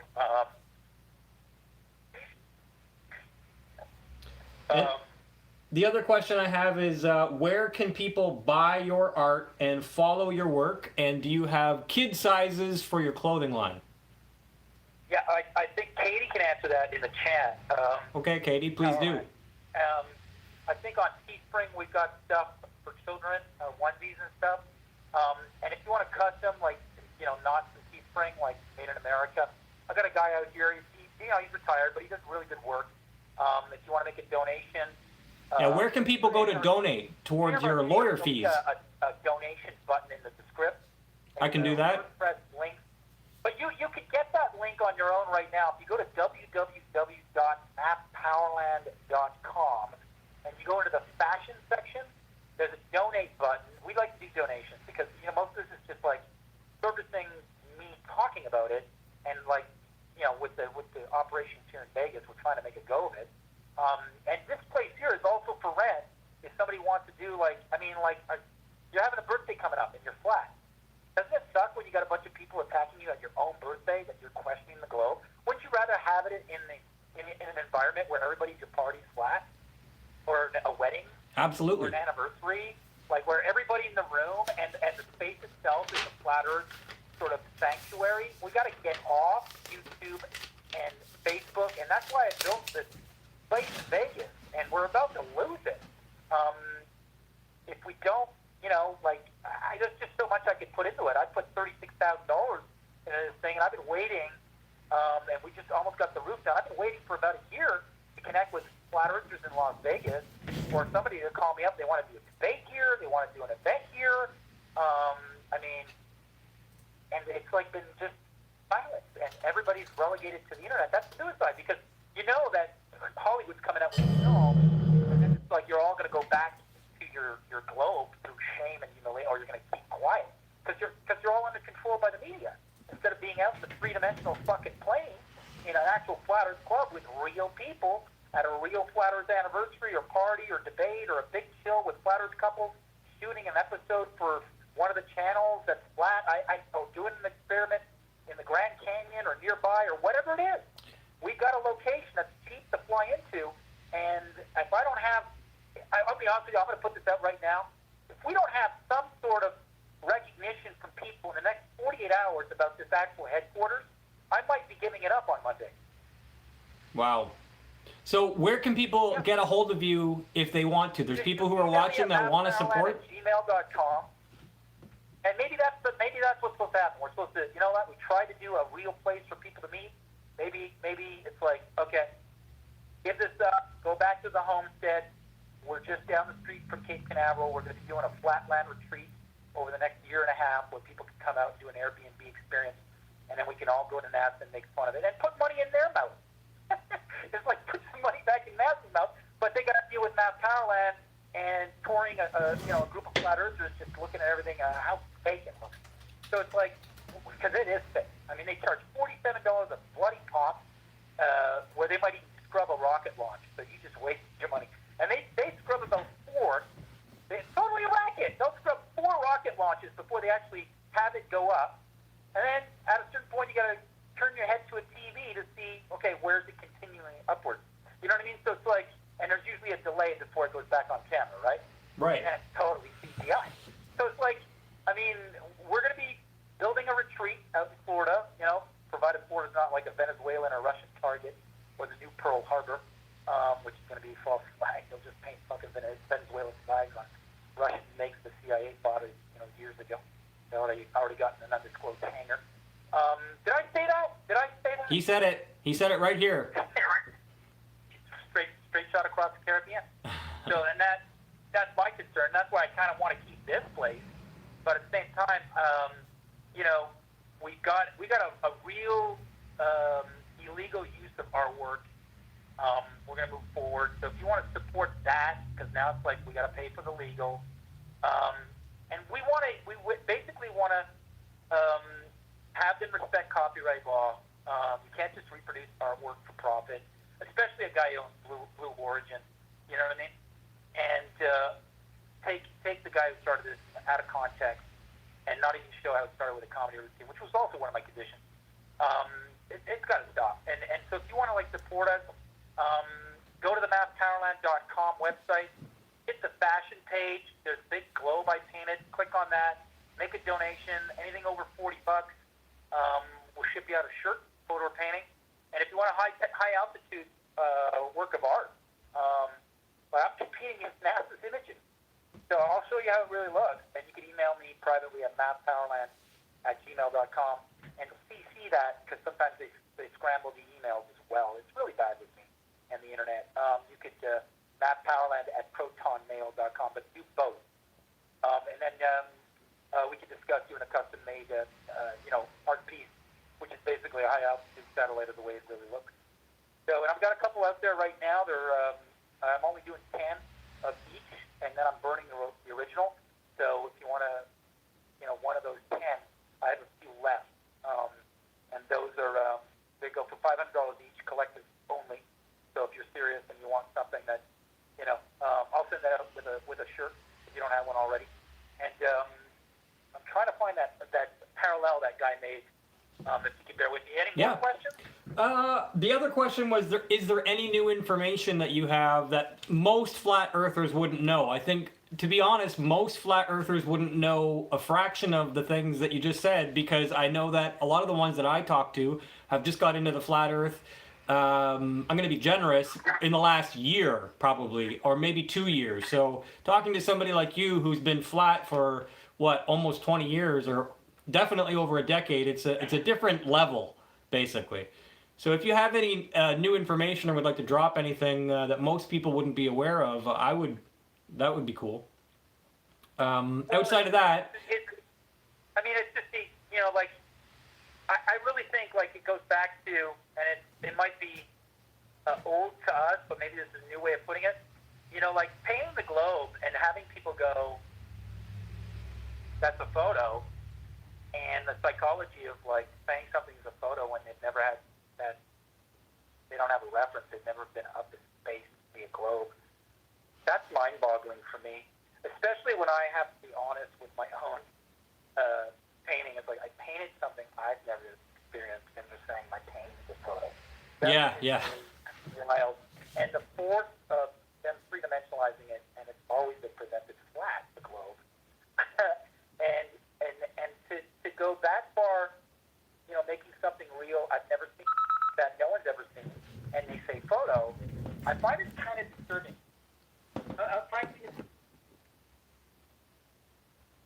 Oh, I think we lost him. I'm gonna have to call back. Bear with me, folks.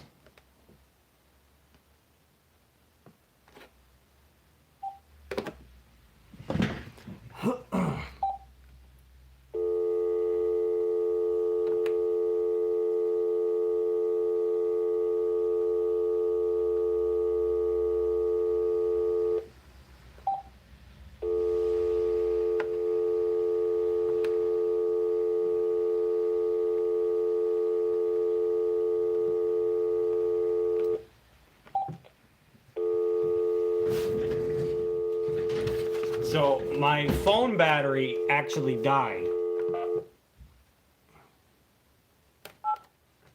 But we're gonna get it back on. So 1 second, please, and we'll do that.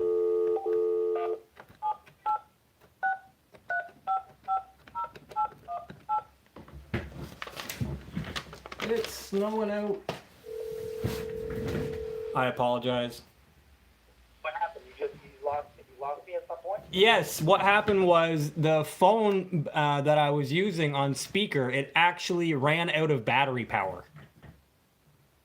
Oh, okay. So I apologize for that. That was completely a technical difficulty on my end. Yeah, so... You were looking for a comment and you're offering any new information.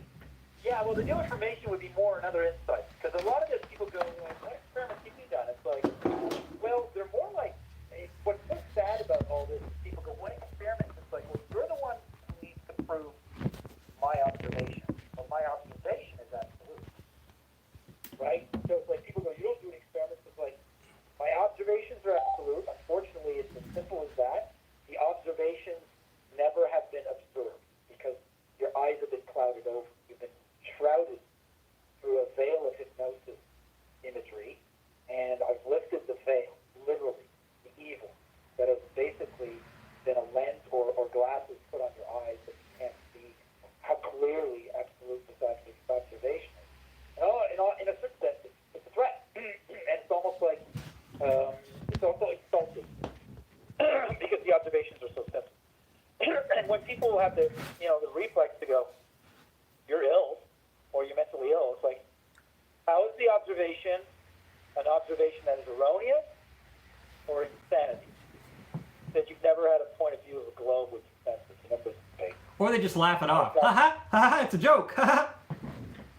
Well, that's the same laughter you get when you're crazy. Their laughter is like an insane person.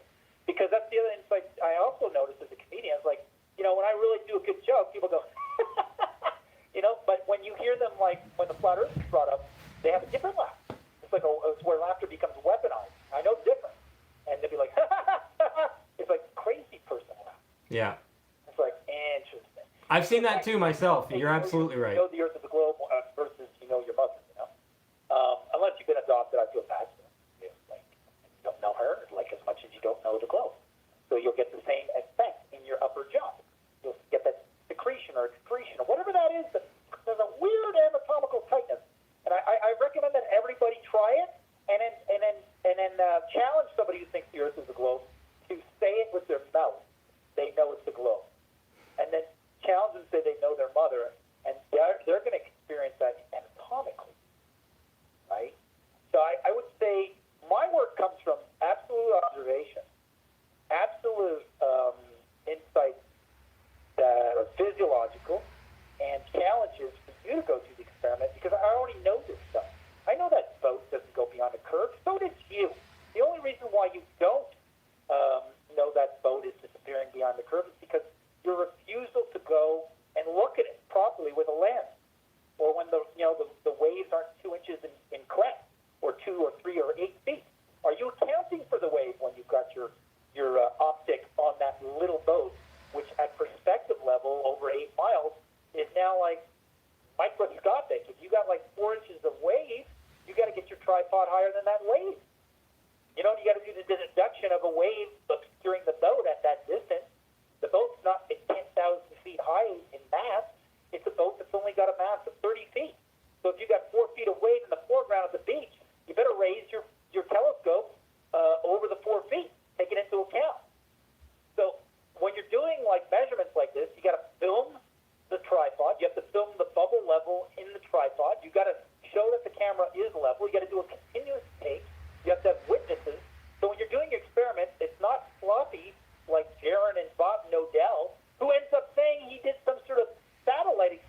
logic when applying my analysis and hyper-realist observation to the very proof they offer that back globes.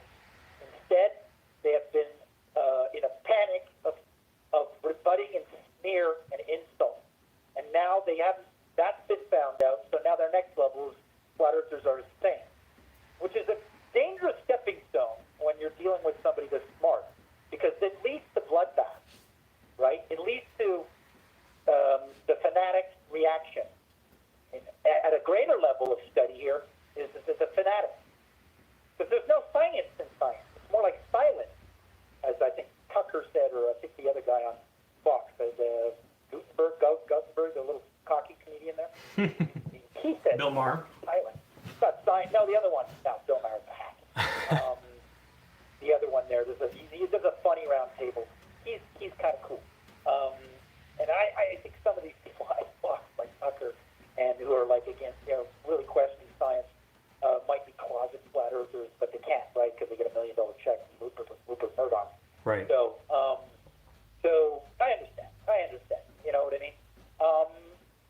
But I definitely am under attack for simply observing. I don't even need the First Amendment. I by function, and so are you, and so is everybody listening here. A priori to a scrap of paper that says we guarantee your right to express yourself. You are by function as a human being an observer.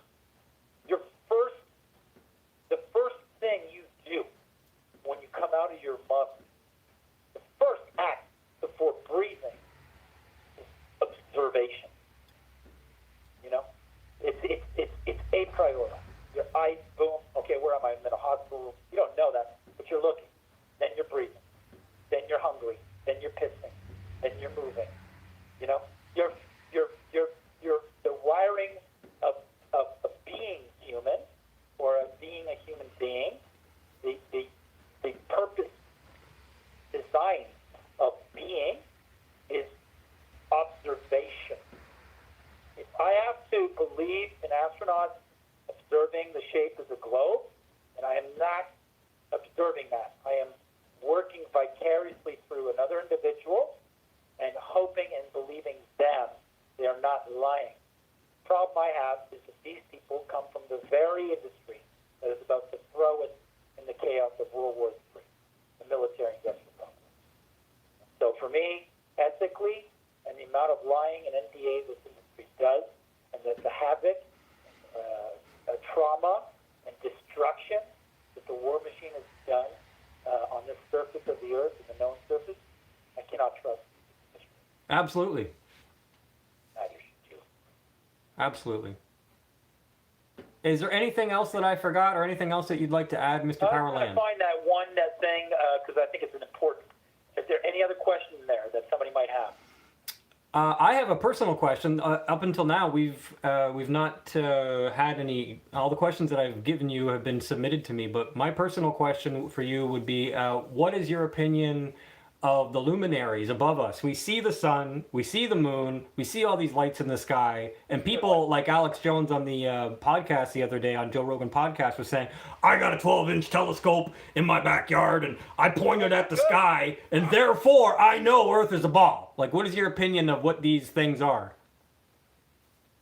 Well, what's interesting is those are supposed to be like suns, right? Yeah. Or celestial Or bodies. dead stars Like somehow. suns? Dead suns. Yeah. Yeah, well, I mean, what's interesting about that is they twinkle. So if something, according to the heliocentric model, again, it's funny, is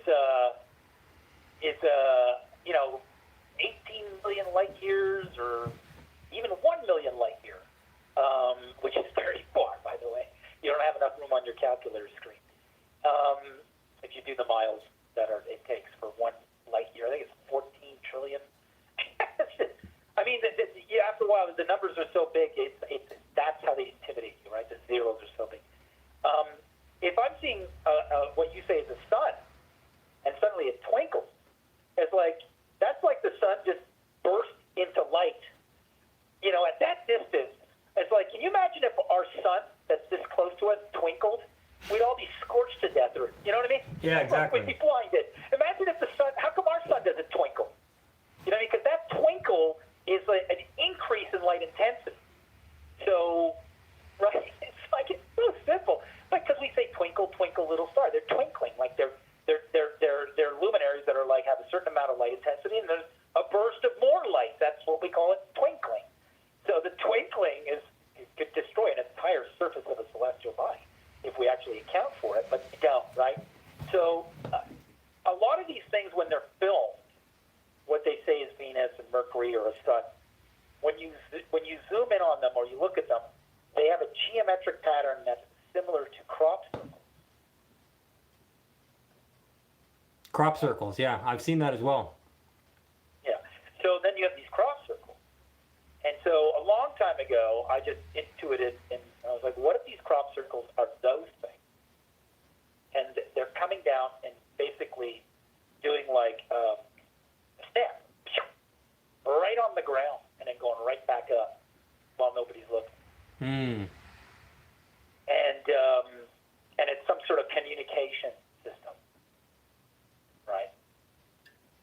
Another thing I said was like, oh, those are just all spaceships. And when we've all woken up, it's not a globe. They're all going to land. It's like they're all like this. It's the alien. You know, like it's a huge, like space armada that's monitoring us. And then it's like, all right, they know it's not a globe. We're going in, boom, and they all land, and we're all fucked. I mean, these are just like jokes about, just extrapolation. But I found the crop circle one to be, when I started seeing the close-ups of them being the same geometry, I was like, I intuited and remoted this, and then I see the same geometries I see in crop circles, and I'm like, Like a laser beam coming down from a star and going, making like a pattern on the crop? A luminary stem, right? I found that to be interesting. So I think it's right here. Let me find this article this guy wrote. I don't know if he took it down. Somebody's typing on it right now. Okay, he wrote, where is this? Yeah, it was according to I did a dissection, fair use. By the way, if you want to see the 3-hour dissection of how this is obviously not a documentary and how I explain through fair use, I play the film on a TV screen in my studio in front of the very painting that they're reproducing for profit to smear me. It's on, you can find it on the channel, Carolyn Clark, Behind the Curve. So you're calling it Ahead of the Curve, right? Yeah, it's Ahead of the Curve, Behind the Curve. I'm actually hosting that right now on this same channel that the people are on, and last I checked, it had about 120 views. Yeah, because they obviously are ghosting anything else other than Nap's channel while they ghost the Nap's channel. Oh, yeah. So this guy wrote, Lee Adam Wilshire, said, yeah, I did see that. I watched the whole film from start to finish. They could be anyone and made up, but I tend to think not, because they took great pains to try to cover their arses in a couple of other ways, which shows me they wanted it to at least appear legally solid. They included all credits for everything possible in extra material or whatever it was, where they could just have left things out. I did get the feeling that was a move to make it look like they had clean hands, legally speaking. But, the office of Delta 5 Productions, we called up the owner of the building, and that unit is vacating by Carolyn Clark in less than 25 days. So that's why we need a lawyer fast. By the way, I am not a legal person, he says. I'm only going on impressions and gut instinct. Also, I do take your point, talking to me, that most of what was shown of your clips was framed in a way which cut out all the parts of YouTube which showed it was Creative Commons or whatever. So there's a copyright violation. Sidebar, titles, etc. Only leaving a clean image, which I filmed from my camera I purchased of my artwork. And they did this in a couple of shots. But they also did this thing where the camera started wider and did show some of the sidebar boxes, but immediately pulled slowly into a clean shot of only you, with just the slightest sliver of the side boxes. There's one cutaway where it's just me in the painting. That's the one we're talking about. And they did this in a couple of and that's why I always film in front of my paintings, to protect me. But they had to put their hand in the cookie jar and take that one cookie, right? But immediately pulled it slowly. Purposes do not look like YouTube, but a studio shot. Exactly. This tells me that they were trying to be sneaky and cover their arses to have them and trick me as well on camera to celluloid that they got away with comments. They did it. At the main time, the shots of you were on screen, missing the YouTube stuff as much as possible, but still including at least some slivers of it or more of it for a few seconds at the start, so they can say they did show it and we're not hiding anything. I went through YouTube copyright, this before I continue, YouTube copyright school because I was accused of copyright violating their film screening it. I never did. I never even entered it, which is actually a copyright violation of me and my work and my likeness for the intent to destroy my livelihood and take me out of my own project. In the copyright school by YouTube, it says, there's a question, is it okay just because it's on YouTube to use the footage? I wrote false, and they agreed YouTube. So in copyright school, you can't just use even Commons YouTube. So, and I have that legal screen cap by YouTube admitting to that as well. So even if it's Commons, you can't just use it. But as we can, especially when they're trying to get my consent, and I say no, right? But as we can see, most of it did just look like a clean shot to a viewer, regardless of what they included here and there in microscopic pieces. Just looks to me like they're trying to cover their bases legally, and if this is the case, you could assume that the names in the legal section were real searchable names. Also, on the main issue of the purpose of this is what I want to talk about, and what they want it to achieve. The film doesn't address the actual subject matter as much as the personalities who believe in it. So character assassination. From a viewer's perspective who knows nothing of the topic, it is more a study on a wacko fringe segment of society, some who are desperate for fame at any cost, Mark, Patricia, etc., Right. than the actual topic of flat Earth and what that encompasses and means for humanity. The constant inclusion of psychologists and other seemingly rational, he puts in quotation, individuals, explaining what might be behind this mental phenomenon sort of shows this. If it were only flat Earth as a concept and was serious, it would not have psychologists doing this in it. My head keeps also going back to the clip you showed on another video, which I watched last night. It was all about Patricia and had Cruella de Vil graphic. Puts in brackets, funny because it's true. She does look like Cruella de Vil from 101 Dalmatians. Mm-hmm. Where they say you will never make that expedition. They also try several times to push the questionnaire back to the group who do the laser experiment, etc., which we have already established are just a joke and not scientific in any way. This sort of supports the idea they are trying to stop people finding out more. To make it look like nothing to see here, instead of giving someone who wants to know more as many resources as they can get. They are telling them to ignore one which is scientific and serious, say it will never happen, the expedition, so they forget all about it and do not follow it up. Because in their head now, from this film, it is never going to happen and not worth thinking about. And instead, only pursue and focus on a group who's never going to prove anything and has no chance of ever doing so, which will only ever lead to a dead end. So I would normally say that the way to fight something like this, where they are trying to make the whole concept look like a joke, which no one will ever take seriously, is to show to the public that it is a serious issue. Fire with fire. I've got no idea how you would go about it, but serious interviews on serious programs, articles on expedition, and serious public debates on why people are prevented from crossing the Antarctic, and discussion on the human rights to do so on their planet. This is a lot. This lot made a film to try and ridicule it. You probably should be doubling down on appearing serious and scientific. They basically painted you as someone who is unstable and is to be dismissed outright. I would be proving this to be untrue by various indirect means.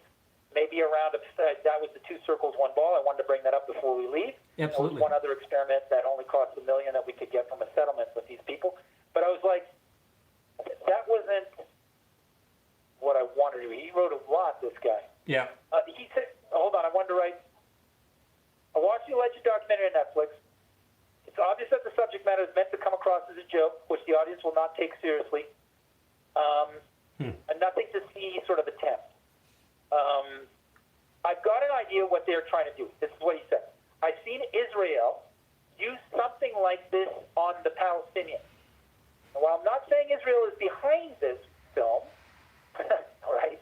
Right. With all the caustic nature of like Eric Dubé and all that stuff. They do this thing where they basically plant an idea in your head that all Palestinians are evil and dangerous.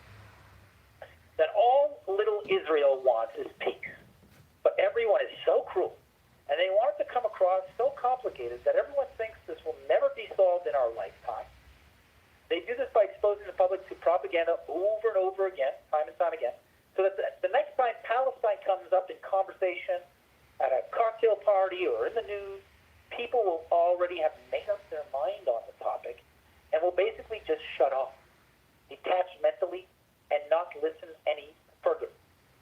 They do what they do in the hope that people just disconnect and stop listening to those trying to get the truth across.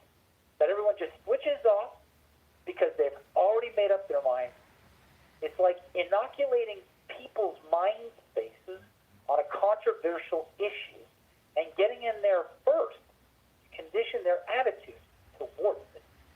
I could be obviously wrong, he says, but I feel that something like this is happening here.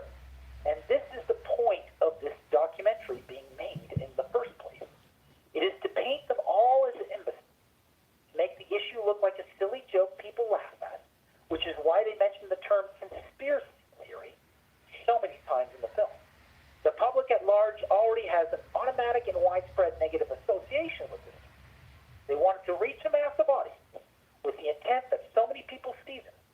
So put in a festival, Netflix and Amazon Prime, which has stock in Blue Origin, which Jeff Bezos is famous, that the next time they see or hear anything about mass projects or history, they will just discount it out of hand and auto-connect mass to the film when I didn't participate, with the hope that the next auto thought is, oh yeah, that was a laugh. That's a silly thing. They're all imbeciles. End of story. No more thought given. They're trying to diffuse public interest in this issue through this format of intellectual spell casting, right? That's like what I've been telling you. And most importantly, anyone taking it seriously and wanting to know more by making it look so silly that people just file it away as such after seeing this film. The next time it comes up, they've already made up their mind, already came to their own conclusion about this topic from this film, and aren't even willing to think about it or give it any more credit of examination. It's a mind trick used to control the narrative on something. That's just my gut feeling, he said, and on what the producers were up to. Yeah. As far as what they did with all the money from the conference, $200 per person, 600 people, $120,000, he mentioned, they made on those tickets to that event. If the main characters who organized the event were in cahoots with the producers, it is always possible they just used the ticket money to funnel back into the production cost to help pay for the film being made. Anyways, yeah, remember, there's an audio issue in that 3-hour fair use dissection of the film where I do a free screening. So that's what he said. I was like, wow. Because I had a friend of mine who's a filmmaker. Her daughter is also a filmmaker at the film right now. She had access to tickets. She went to see it. She is not a flat earther. She's like a conventional intellect. And she, no critical thinking or questioning the model of the globe, right? Can't even get through her methodology to know the globe or believe it. Right. Look at the images and stuff. She doesn't even know anything about it. She's a friend. She went and saw it. Her reaction was like, this was a complete waste of time. It was almost annoying to watch. It's basically some weird subculture of people who are deluded. And I'm not going to entertain this at all. I was like, I can't believe I went and sat through this. That's what she thought as a globe. Exactly what he said. Those propaganda formats out of Israel concerning the Palestinians attempted to accomplish on the viewing public. We had a commenter we had a commenter who goes by the name of Slake who said you're 100% accurate with the Israeli connection there and how they use propaganda. Well, that's why it's like if you look at the fair use documentary that you have on your channel as well, that Carolyn Clark put up on our channel, Carolyn Clark Behind the Curve, because I don't know how that fair use got up, right? There's at one point in the credits, I zone in on legal advice firm or legal or lawyers or whatever it was, assistants. And the names are very Middle Eastern. Now, whether these are Saudi or Israeli, they're Middle Eastern. Okay. So, something people could go like, where are these guys practice law? Here's the situation. I'm a one-person army that provoked the world through a comedy routine. Yep. Everybody would go out and it proved me wrong. They ended up proving Themselves wrong. right. Yeah. And I was able to, by activating 1 million eyeballs, to basically take apart the last 500 years of conditioning on humanity by silence. So, in the same manner, I did this fair use dissection of this film so that people could help me find out all of this. So when I give this to a lawyer, we've already got these guys work at that law firm, one of their clients is NASA, and Stratfor, conflict of interest. We need that. We need all the people listening. All of them listening. I need you to help me because this film is a shot by the Empire across the bow at not just mass power, but any credibility in this. You're absolutely right, and on the globe. And I see it coming like a freight train, which is one of the reasons I thought it was so important to get you on. We should hold on to this like a dog on a bone, sink our teeth in it, take this apart at every level. All the people in those credits. Who do these guys work for? What law firm?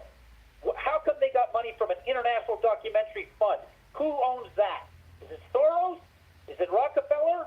Do they have association with the Trilateral Commission? Council on the Foreign Relations? The Royal Society out of London? What conditions did they have,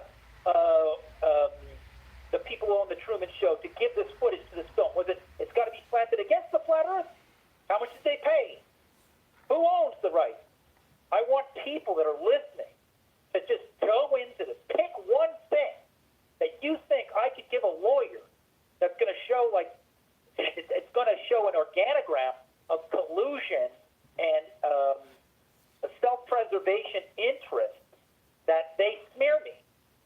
Be it the Blue Origin owned by Amazon Prime, and Amazon Prime being the first platform after Hot Dogs Festival to air this film.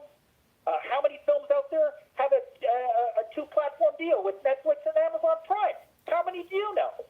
How many people out there who are flat earthers doing a movie review on this are being accused of copyright infringement? I want to see the screen cap of them taking down your video, because we've got globalists who are basically prefacing their fair use critique of Behind the Curve, and they're scared that YouTube's going to take down the film. Never in the history of YouTube or in film or in a free democratic republic of freedom-loving people who love the Constitution, freedom of expression, the function of observation and the scientific method, has there ever been a witch hunt to accuse channels, content providers, distributors, or independent producers of doing a review on a film where the video's taken down? Come on, man.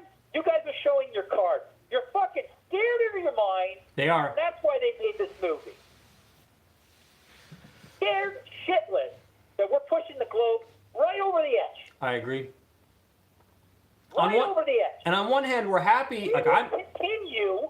This will not be like the stupid lick spittles who paid the $200 thinking Mark Sargent was going to lead them to Valhalla or the Shangri-La or the Promised Land, okay? And in the end, it's just fucking bring them out to this cold, dry desert of Utah, nowhere. It's like, use this film. Use me being smeared. Use the credits. Use that fair use that is on Carolyn Clark Behind the Curve channel on YouTube.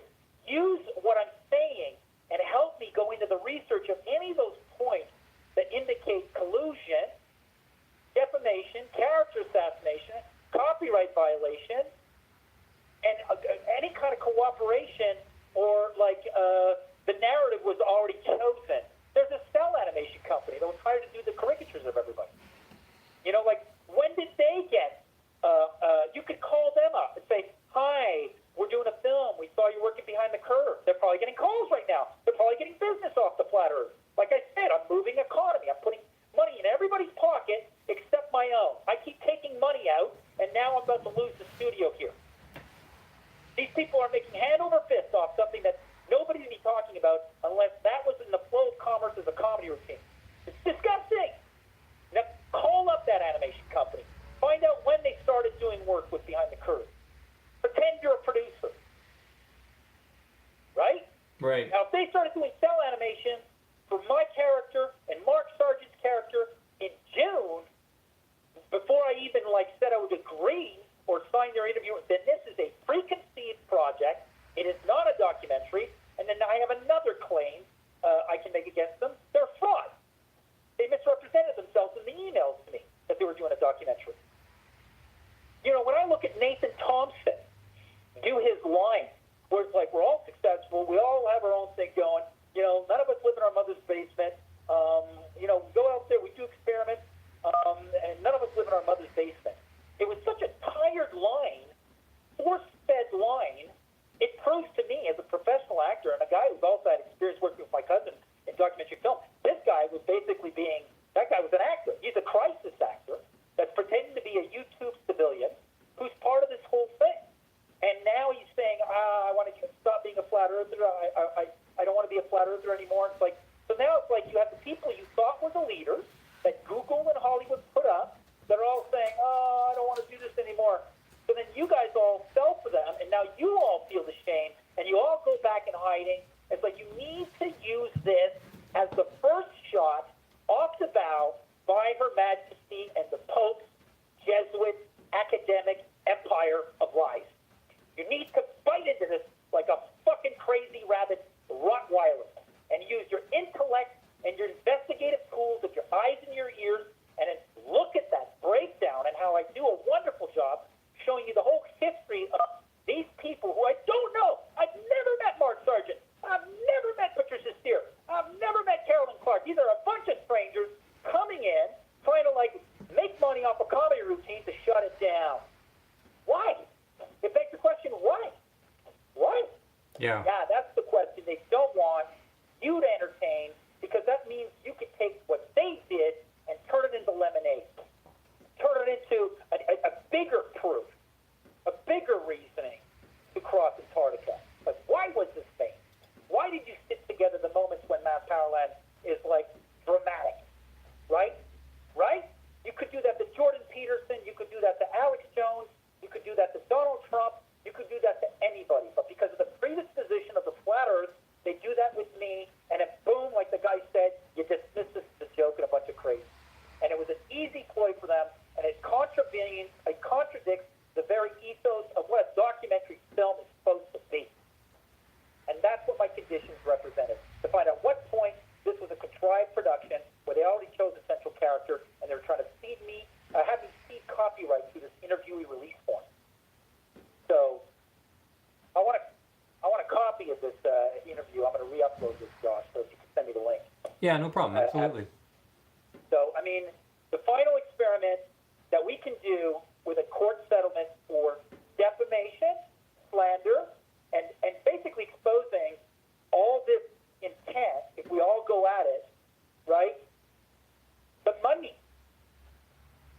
Okay? The back-end expedition or two circles, one ball, which is basically a cheaper proof of the globe, or it's not a globe. And that's basically a team at the 60th latitude in the north, team at the 60th latitude in the south, both departing from the same longitude. Right? If both teams are moving at the same speed, regardless of being on land or water, they should be hitting the longitude at pretty much the same time, minus the weather or rerouting.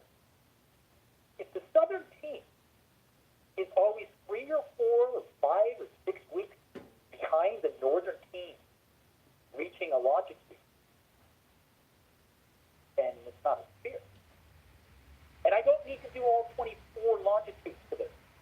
No. Okay?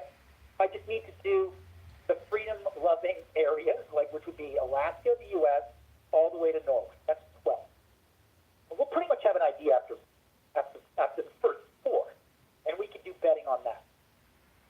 The settlement of the defamation and character assassination, my comedy routine, and with the intent to destroy my livelihood, which is this suit.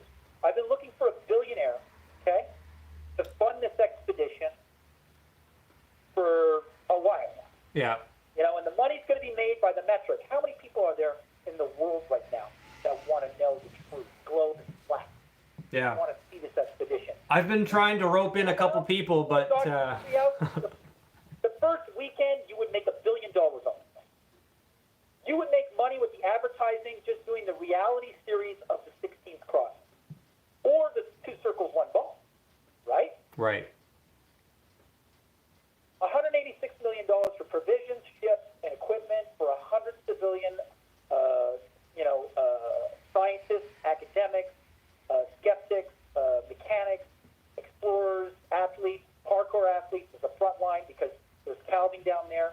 You know, the whole thing could crack and you could lose everything by the weight of the equipment. Parkour athletes Yeah, parkour athletes, my friend, at the front.